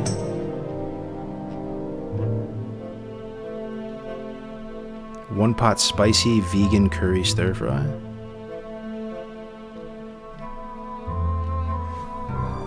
Let's pick one more. Seasonal.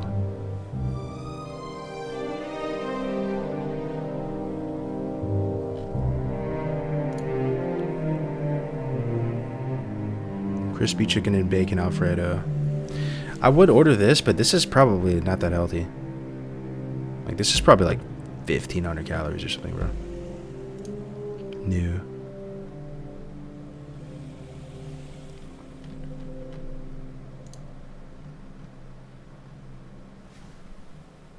Let me pick one more out.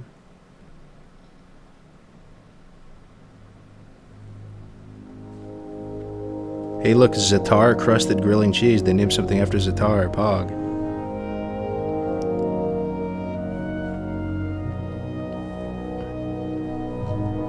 It'd be nice if they had balut. Yeah, I'm sure that'd be a bestseller, bro. Balut. Quick and easy balut. Just eat a little duck fetus.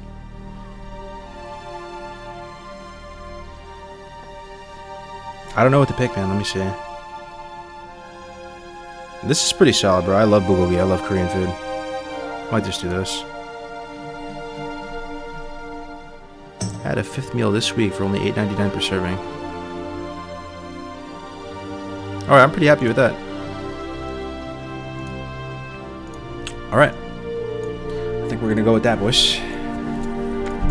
That's our first 4 meals. They'll probably come in a couple days.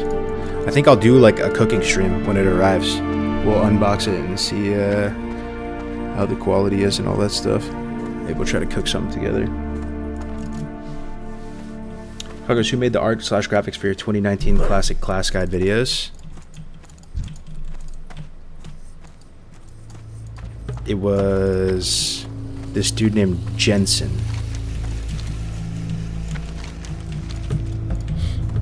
You wouldn't know him. He's like long gone. But yeah. Where are the crispy spider meat kebabs? HelloFresh has died in Duratar. Appreciate that, bro. Yeah.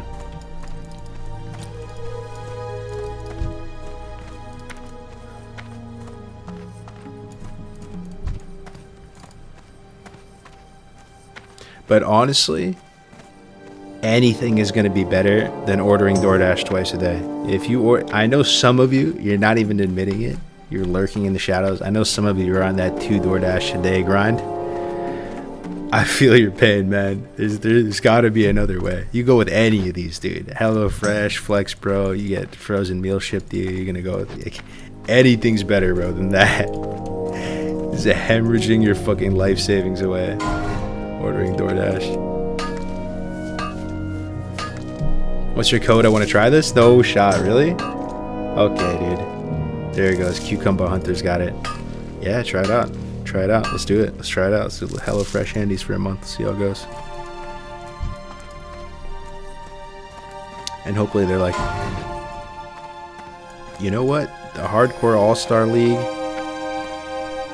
That's sounding like quite the opportunity.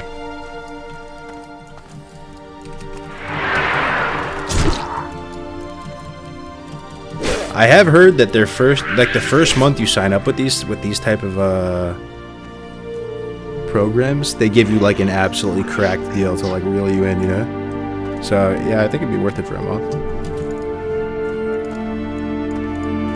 I went crazy one month. My jaw dropped looking at the bank statement. You went crazy on DoorDash. You went buck wild.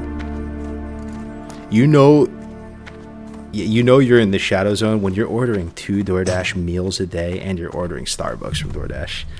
I've only been in that for like a couple times, but those are the days you feel horrible about yourself. You're just like, I am a fucking piece of shit. I am grieving my family. That's the IRL shadow zone, dude. DoorDash is the modern day cigarettes. I've been saying it on stream for a while, man. I love it, but it's a slippery slope, dude.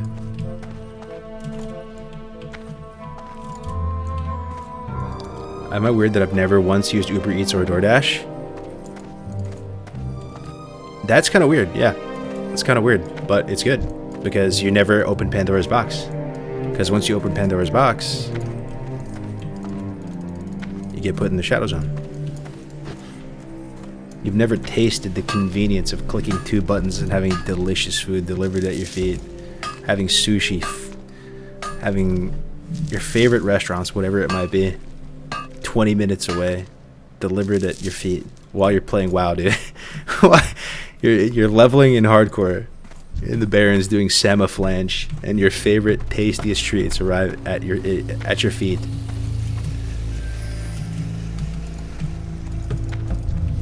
Like, you can order dog food and stuff off DoorDash too. That's coming pretty clutch a couple times.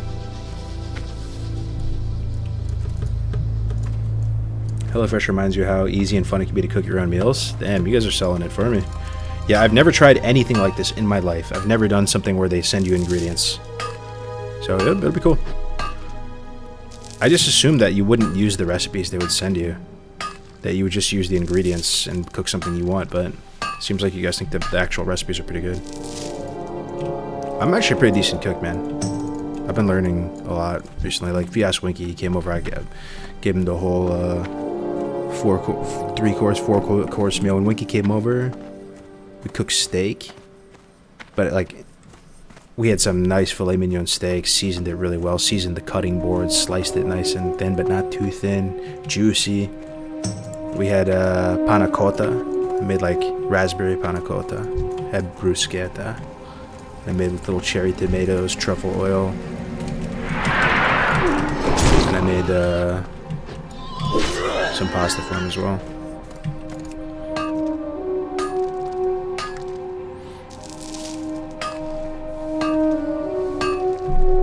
Can't get behind the truffle oil? Oh, come on, dude. You're not a truffle oil enjoyer? Truffle oil is a truffle, and I love the truffle flavor. Truffle fries. Fresh meat. Come on, man. Little truffle, of course. Truffle oil potato chips grow on you, though. Yeah, I have this little bottle of truffle. It's truffle oil. It's like finishing oil. You don't cook with it, but you just add a little bit. That was my thing with bruschetta. That's my thing. You make the whole mix together. You take little cherry tomatoes instead of the big tomatoes that lack a lot of flavor and are like watery and stuff. You get the heirloom cherry tomatoes that are different colors. You know, they've kind of like yellow, dark red, all at once, and you cut it up by hand to make the bruschetta. Then you add a little bit of the truffle finishing oil. Mix it all in.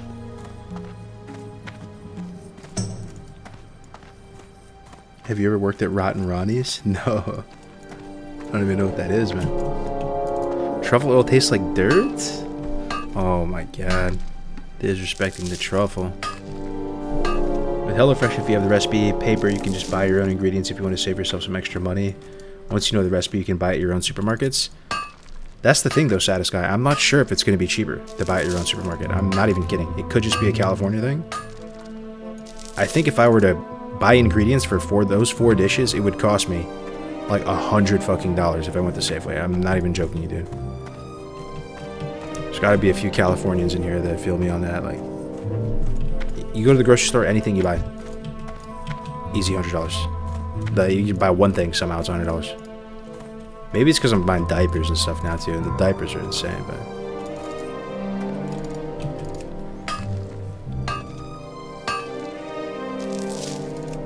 Short term you might save so you're not overbuying ingredients.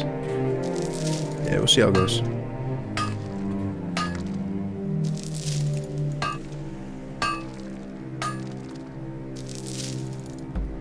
If I save $2 from doing it yourself, you lose that on the travel time and time cost alone. Also, HelloFresh is actually super good. That's really cool, man. You guys are like, these are not paid actors. These are actual Twitch WoW Classic enjoyers. They're not planted agents, and they actually think HelloFresh is good. Hell yeah. Bog. I hope it's good, man.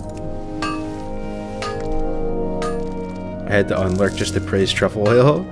Yeah, there we go. Too many people disrespecting it. One of the best tastes.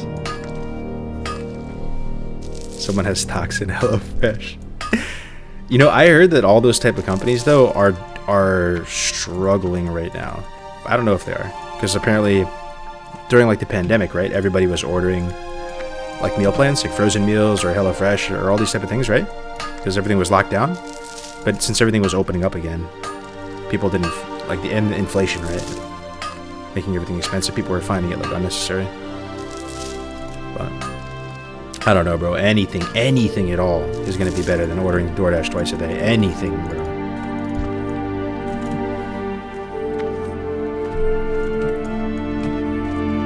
Did you have to buy anything for the HelloFresh sponsorship? I was offered the sponsorship as well, and I wasn't sure if there was a layout that I needed to do. Did I have to buy anything? Yeah, they told me that I needed to buy a box just to try it, and then they would just reimburse me for the box. So we get to eat, we get to try it out for free, pretty much.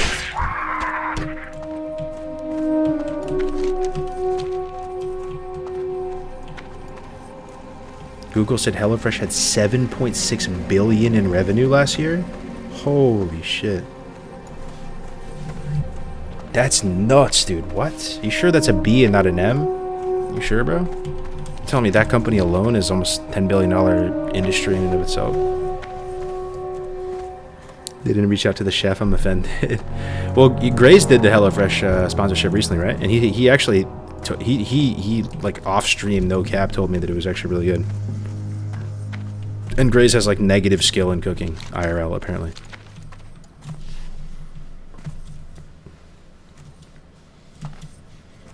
That kind of revenue means the parent company's probably Amazon or Walmart or something. Yeah, for sure. That's huge numbers.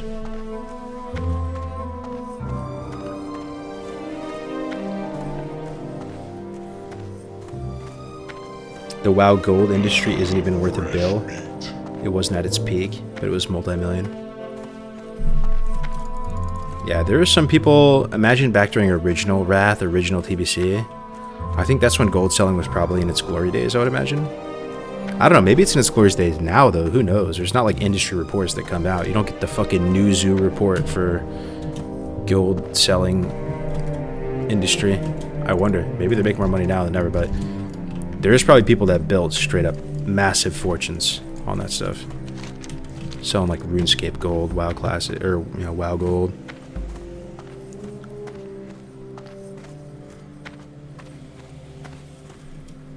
Just do a GDKP, you can hear how much they make. Thing is, they might make more now because they probably didn't have bots at the same scale as they did back then, you know? Like they have these like bots that are no clipping through the walls in dungeons and just crazy stuff like that. Remember that press that came out that's saying EQ currency platinum was more valuable than yen or something? EverQuest? That's crazy. Do you still like to use the Diablo Orb UI cargoes? That was a purely like viewer play. I thought, like back then when I used the Diablo Orbs, we were at the arc of hardcore where we were trying to like shock factor people into thinking that this was like some kind of different game or a private server or something. Like that was very like titillating back then. People would come into the stream and go, "What the fuck is this? What am I watching? Is this WoW? Why are you so zoomed in? Why is your character offset? Why do you have like Diablo Orbs? What is going on?" And we just tried to make it look as different as possible to kind of shock people and make them, their jaw drop and be curious what's going on. But now hardcore is a thing, bro. Everybody knows hardcore now, I feel. You don't need to do that anymore. I feel like everybody knows about it now, and you're just either an enjoyer or you're not. Oh, you still use it? You're still a Beardley's Diablo Orbs enjoyer? Are you really? A couple people are. Is there more info on the tourney? Periodic viewer. What's up, Lucky? Which one are you talking about? We have multiple. We have multiple coming up. Yo, you want me to flash the All Stars PDF again? Oh, I'm about to do it. It's so nice looking. You ready? Check this out.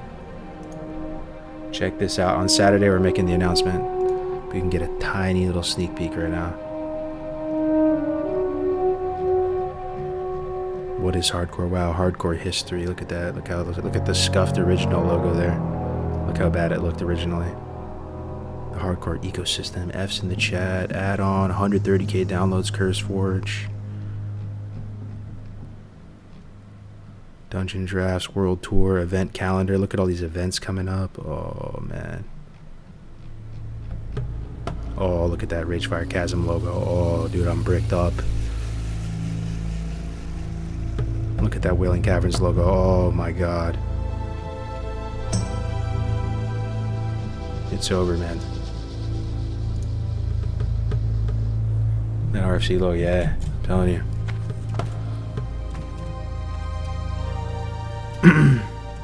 There's a guy named Bible Billy who says he's looking for you in Orgrimmar. Is he? How do you know, dude? He messaged you? I actually know Bible Billy. Where he? Oh, he's not even online. He's like the liaison between the griefers, bro. He's like the emissary. He actually is like this soft-spoken, well-spoken guy, articulate.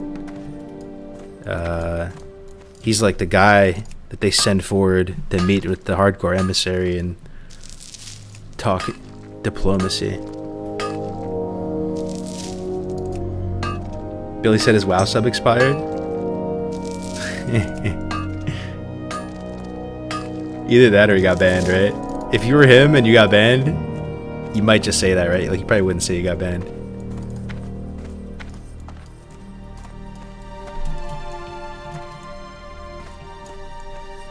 Who is doing your art? Oh, it's a couple people. But it's mainly Dennis, this dude who... it's a really good story about him. I think I've told it on stream a couple times, but... Yeah, TLDR, he was a masonry worker in Brazil. And he was just really good at drawing. And he was really into hardcore. Just really into hardcore, playing it. And he had a few sketches that were really dope. And Brandon and myself, we liked it. And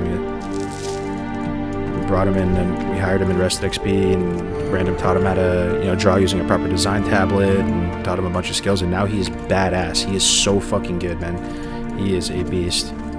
He's like the Padawan of Brandon. Is grieving bannable? It depends what it is, right? But on an RP server, you have a little bit more there to ban off of. Blizzard has always had like kind of some special protections for hardcore for RP server.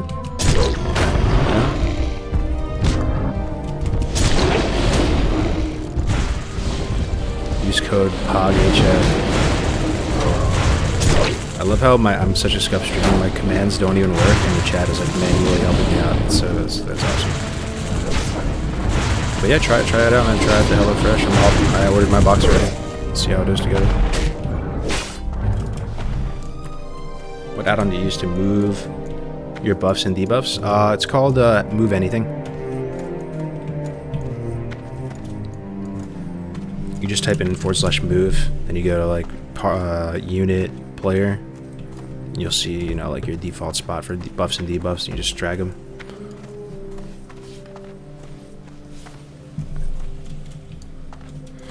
Stupid question, but have you guys thought about trying retail hardcore? Perhaps a rule where you can only time walk in TBC or Wrath and same rules may be fun. I think personally, there would be no shot I'd be interested in doing that solo. But let's say if like Winky and Grays and like some of the people that like I'm just genuinely close with, right? And they're like, you know what, bro? Let's give it a shot. Let's do hardcore on retail and try it out. Like their presence would make it fun, and I think we would like have a lot of laughs and banter and stuff, and it would be kind of fun. And I'm all for it. Like, I mean, just more different ways to play the game, grow the community. It would be kind of cool to have that as an arm, It wouldn't even be hard at all. Yeah, but that's the thing. It's actually not even about being hard. It's about just being fun. That's the main thing. Like, fun is more important than hard, right? Like, I think we're all on the same page with that. Like, because like Iron Man, it's hard. You have to use gray items. You can't use any potions or anything like. But it's just like way worse as a format. It's not fun at all.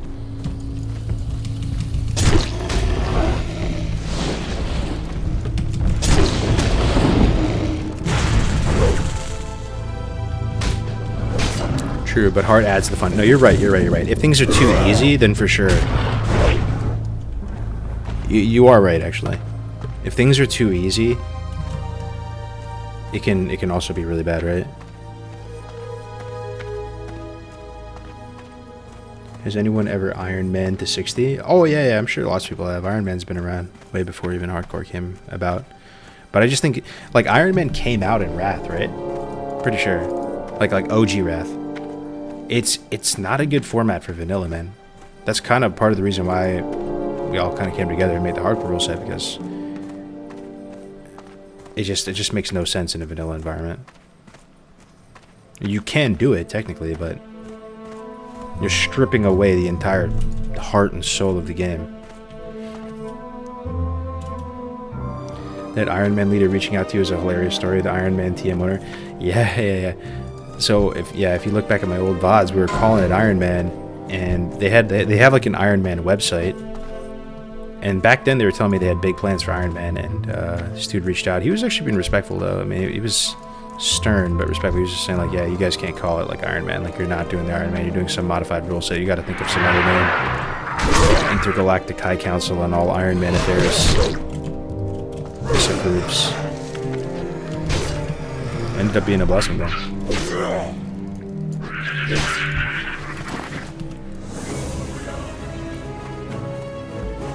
What is Iron Man? It's like a more OG challenge where you have to only use white items, I believe. It's only white items and no talents. I'm pretty sure Iron Man has no talents. Let me look it up. What is Iron Man? Wow.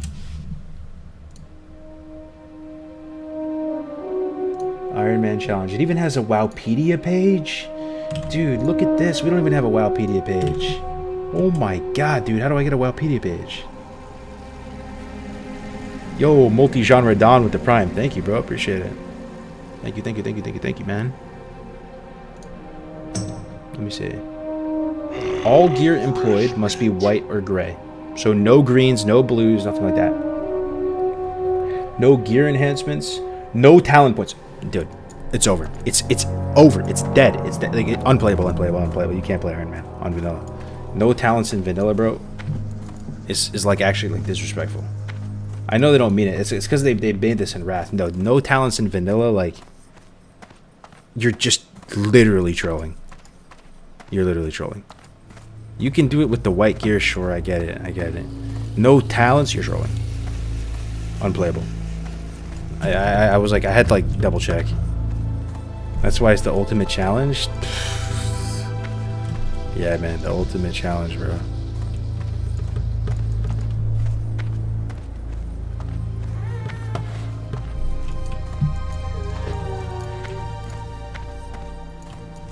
Uh-oh, baby might be waking up. The beast might be awakening. But dying is allowed? No, I think there's still one life. Let me see.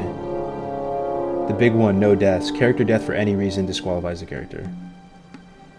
No food buffs, no dungeons. Just think about this. So only white or gray gear. No talent points. No professions. No potions. No food buffs. No dungeons. No guilds. No add-ons that assist in combat and or leveling? Okay, dude. I didn't even know some of this stuff.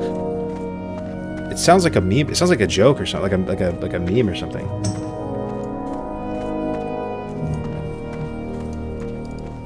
Like what? How did that become popular at all? What the fuck? Why no guild? I don't know, dude. That's what it says on there. Have people not done HC before without gear or talents? I know some people have, but they're built diff. I don't know. I don't get it. Some people have. Some people have. I remember Abbers did a mage. A no talent mage.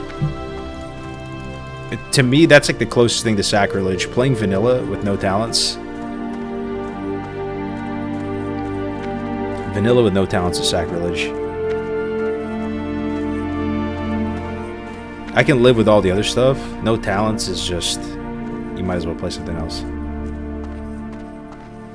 Abbers did naked, no talents. Oh, yeah. Naked, no talents. Just Frostbolt and the way to the top.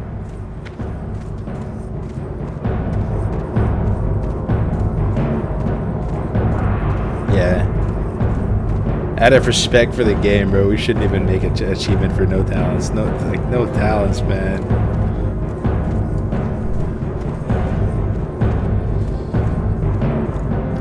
Quick question regarding Warlock talents. Can I go only 2 points into suppression for an SLPP build? Many thanks. Oh, like on Everlook? Like just straight up normal?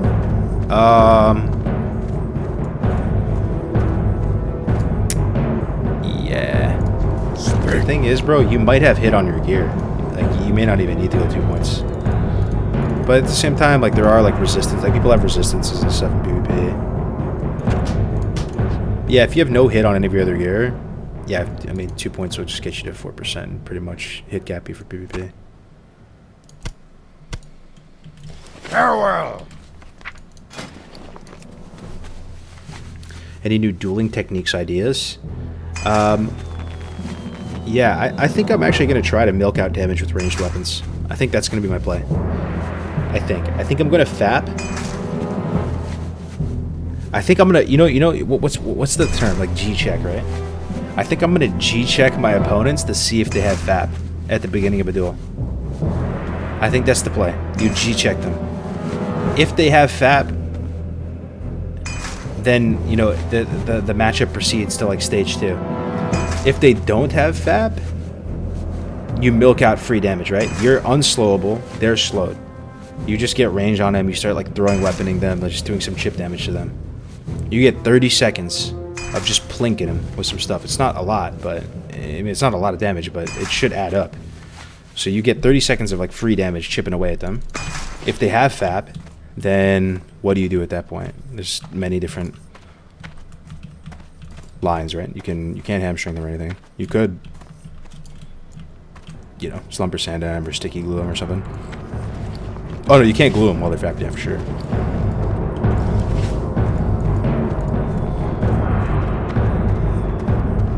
FAP? Yeah, the free action potion right here. It's crazy we're going to be able to use this in the duel though, right? It requires level 20. I'll have 15 of them. FAP is OP. Will it target them and keep your opponent in combat? I'm not sure. It's kind of a short range though. I think it's going to be kind of useless. God, I dislike Horde. How can you get down to that music? Dude, we're filthy mud hunters and we're proud of it. The drums of war thundering. You're like a bougie white collar fucking viola enjoyer. Stormwind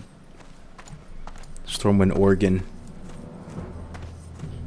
We're just beating on the Kodo hide drum over here, bro.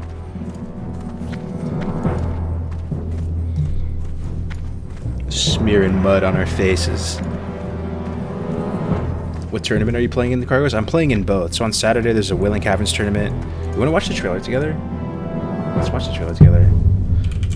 Some of you might not have seen this. I made this trailer. Basically the concept for it. The concept for this trailer was to do like an RP trailer. This is supposed to be a hype trailer for this Wailing Caverns exhibition tournament. So we're announcing this league to the community during this.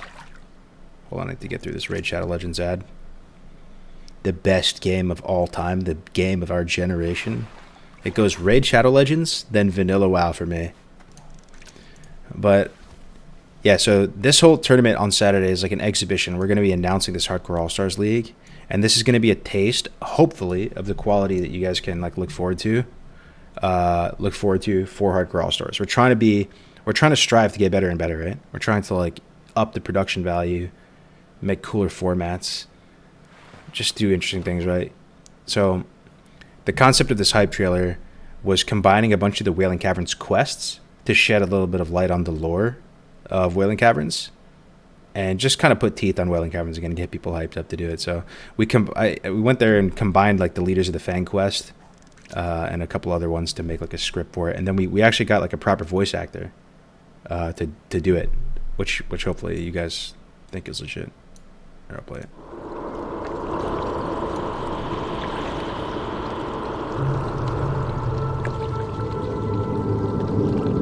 The shells you brought me have a taint. One I have never before seen. I am certain the water of the oasis is the cause, and I can sense the confusion they cause this land. It is as if the land dreams and cannot wake. There is a network of caves to the south I suspect must be the source of this taint.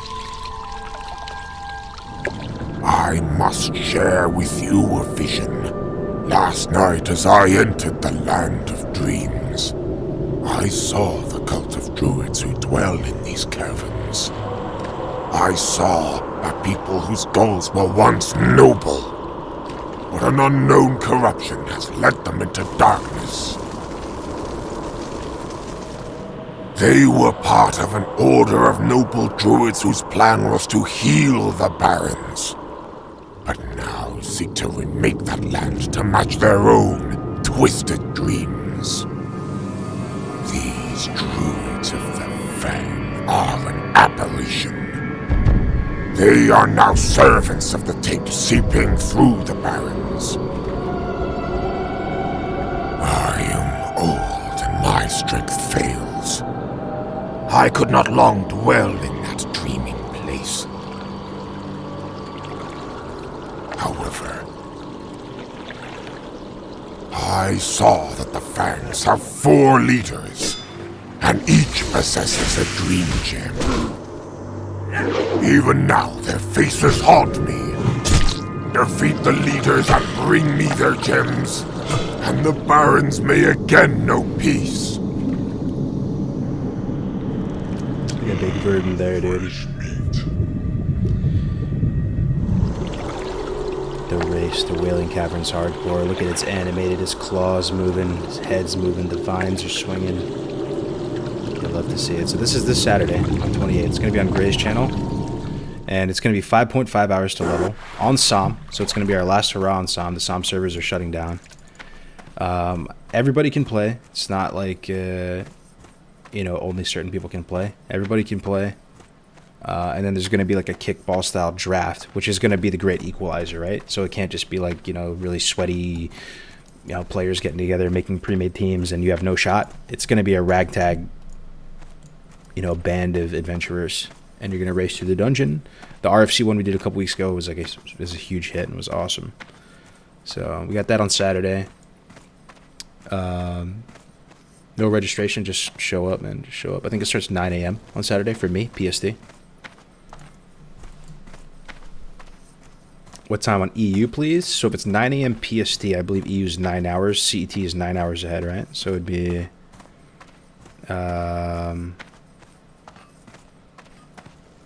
okay... 6 p.m. starting for you guys? It's 5.5 hours. Smelt a little bit of copper here. Awesome, I'll watch it. Yeah, then the Mak'Gora tournament is on Sunday, and that's where we're gonna fight to the death. And hopefully we win, man. I think we have a good shot. I do. The brick wall. We have Arctic Buckler from BFD, Wingblade, some pretty solid gear, Cobran's Grasp, a lot of dungeon items. We've gone decently sweaty with professions, so we'll have medium armor kits, we'll have all the potions that we can have access to, literally every single one that's adding value. We'll have Rumsey Rum. Fishing is maxed. I have a bank full of scrolls. We'll have sharpening stones. We'll have bombs. I have a decent shot. Nice initiative, James. Like the trailer, gives the old WoW vibes. Hell yeah, Apache. I'm glad you like it, bro.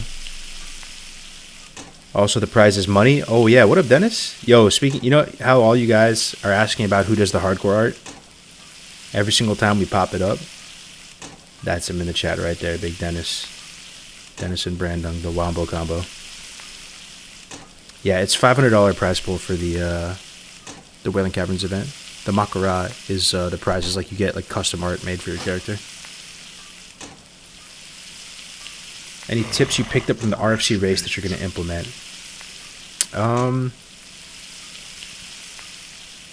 For sure, man. Just being able to kite bosses is so important. Being able to have double healer is so important. You can see what classes like were performing well. Some classes were a little bit more meta than we thought. Can we create the characters at the same time? What do you mean, Jazzer? You can create your character... I think like an hour before it starts, they're going to put like a special tag in your name that you have to put in. So it could be like, WCFTW for the win or something. They put something random that you have to put in your character name. And just to assure that you made it pretty fresh, you'll still have some time to set up add-ons, right? Set it up, get all your macros ready. But you'll have like, you have to be, you'd be standing by a few minutes before. Yeah. So you got to level, then do WC? Yes. You level, 5.5 hours, you pump. Max level is 18. So there's a max level. So that's another thing that kind of screws the speedrunners over. All of this was Gray's brainchild, by the way. Gray's has kind of got some visionary... He's kind of a visionary with some of this stuff. Yes, people always say, and they try... People like to discredit people and say, like, people had plans for a dungeon race and hardcore for years, but not quite in the way Gray's did it, bro. I thought it was actually pretty interesting. When he had the level cap... the kickball style draft. There's a few things that made it really epic. That was specifically like Gray's vision for it. So level cap 18 makes it so you're getting crushed by all the bosses. The bosses are 21 in WC. And it's consistent with RFC. Like RFC level cap was 13 for the last race, and the bosses were 16. Yeah, it's on Som, yeah. So you'll be able to level a lot faster for sure. It'll be our last hurrah with Som, be able to do something for the servers close. Yeah, it's going to be a lot of fun. I'm extremely excited for it. This is basically turning hardcore from a game mode into a skill set, if that makes sense. And some people are turned off by that because some people really don't like the idea of like esports or esportsifying or gamifying anything. And I do feel you to some capacity because when you make things overly competitive or esportsy, trying to fill in the devil's advocate here that maybe it, I don't know, people get too min-max, but I think we're already at that stage of Classic WoW where people are extremely min-max with Classic WoW. Like, these events are turning hardcore WoW not only from just like a cool game mode, but also into like a skill, in a sense, which is like a repeatable kind of skill, and I think it's pretty exciting. There's a lot you can actually, ever since how people are navigating the starting zones, see if they get any bag drops, if they get anything lucky, any green weapon drops, anything like that, to, what risky plays they do, what comps they're drafting. For me, these dungeon drafts put all the pieces together and why Classic WoW enjoyers love Classic WoW so much.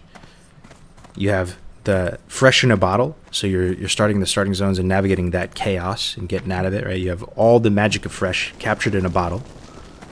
Plus, you have almost the sense of rating at the end of it, right? And you have this pressure to perform and compete, which is the same thing with like the Warcraft logs kind of angle to it, where there is something on the line, there is some stakes, there is some spice, there is something there.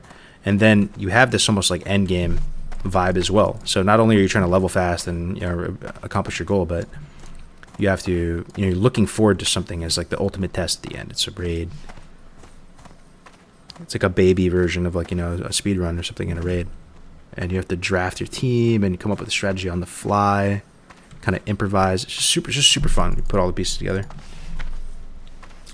Shows the potential of vanilla WoW sandbox game, the community making its own content, not waiting for Blizzard to make expansions or tell you what to do. 100%. I think we need to do that more in general, though, Apache D. I think a lot of people are quick to just say, like, they almost assume that Blizzard has to hand them everything on a silver platter, and if Blizzard isn't handing everything to them on a silver platter and protecting the players from themselves, like, that Blizzard is trolling. But you can just stop feeling sorry for yourself at any times and come up with a challenge, come up with a tournament, an event, something like that, and you don't necessarily need it. But I will say, Blizzard is down to support us on this. It's actually okay to say that now. They are going to do some giveaways for us. They don't really have a lot of stuff they can give away for, like, specifically Era, right? But like Wrath keys and stuff like that. Like, so yeah, I've been talking to them over the past couple weeks. They're going to be doing some giveaways for us, which is pretty nice. And maybe some more stuff, we'll see. We're going to see Tactics solo one boss while the rest of his group kills another. I'm calling it now. Yeah. I mean, if you remember the RFC race, though, dude, Tactics died insta. That was one thing it was so exciting to see. That these old dungeons that we love become hard, and the mechanics actually become a thing if you're low level. That's the thing. I didn't expect it to be that dramatic, though, right? Like, we all know this, right? Obviously, when things are higher level, they become way harder. But Classic WoW is all about levels. It changes so much, just the mechanics of the game. I don't know, just the interactions between, like, glancing blows and getting crushed and resists and all of it. Just a simple level difference has such a dramatic impact on things. So when you go into dungeons at a really low level, you're dealing with all the mechanics as they were intended to, be demonstrated. Yeah, that consumes all of it.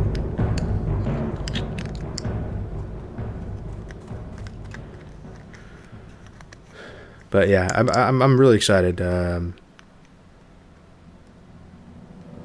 really excited. Hopefully this year a lot of good things happen with hardcore. We have just the overall regular game mode, people pushing into BWL and beyond. Victory! Playing the game normally. Well, not normally, but raiding and doing all that. Then we have these events, these dungeon drafts, which are always going to be fun. We have this world tour that we're going to announce on Saturday. There's a lot of stuff to look forward to. Have you looked into Magic Candles? I'm not sure if it shares a CD with anything. Oh yeah, off the Kobolds and Elwyn. Yeah. I actually might. I should probably get some of those, to be honest. Yeah.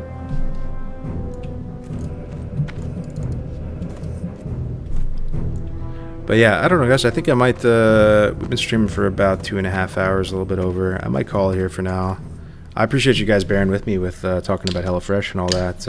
I am genuinely interested in that stuff, and I hope it works out. I appreciate some of you guys might have ordered using the code or whatever. I do appreciate that a lot.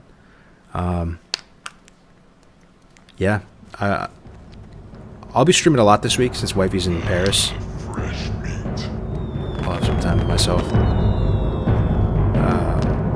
But yeah, Saturday, Sunday, it's gonna be fun.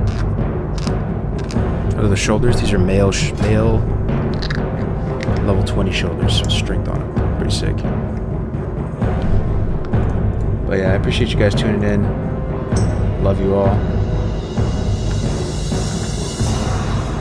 We are gonna host somebody. Really, really fun conversation, man. I appreciate it, guys. Let's host Kpora. Kpora is someone I met recently in the hardcore community. Super nice guy. He's been helping a lot with defending the server, doing AC defense, stemming the bleeding from griefers. He ran the hardcore Wrath tournament the other day that I came in second place in. So we're gonna host him. He's also like an ex-army guy. He was in 11 Bravo, fucking Why is the Sky Blue guy. So yeah, let's pass it over to him. See you guys later. Much love. Appreciate all the good vibes again. Really great. Kpora 2. Alright, boys.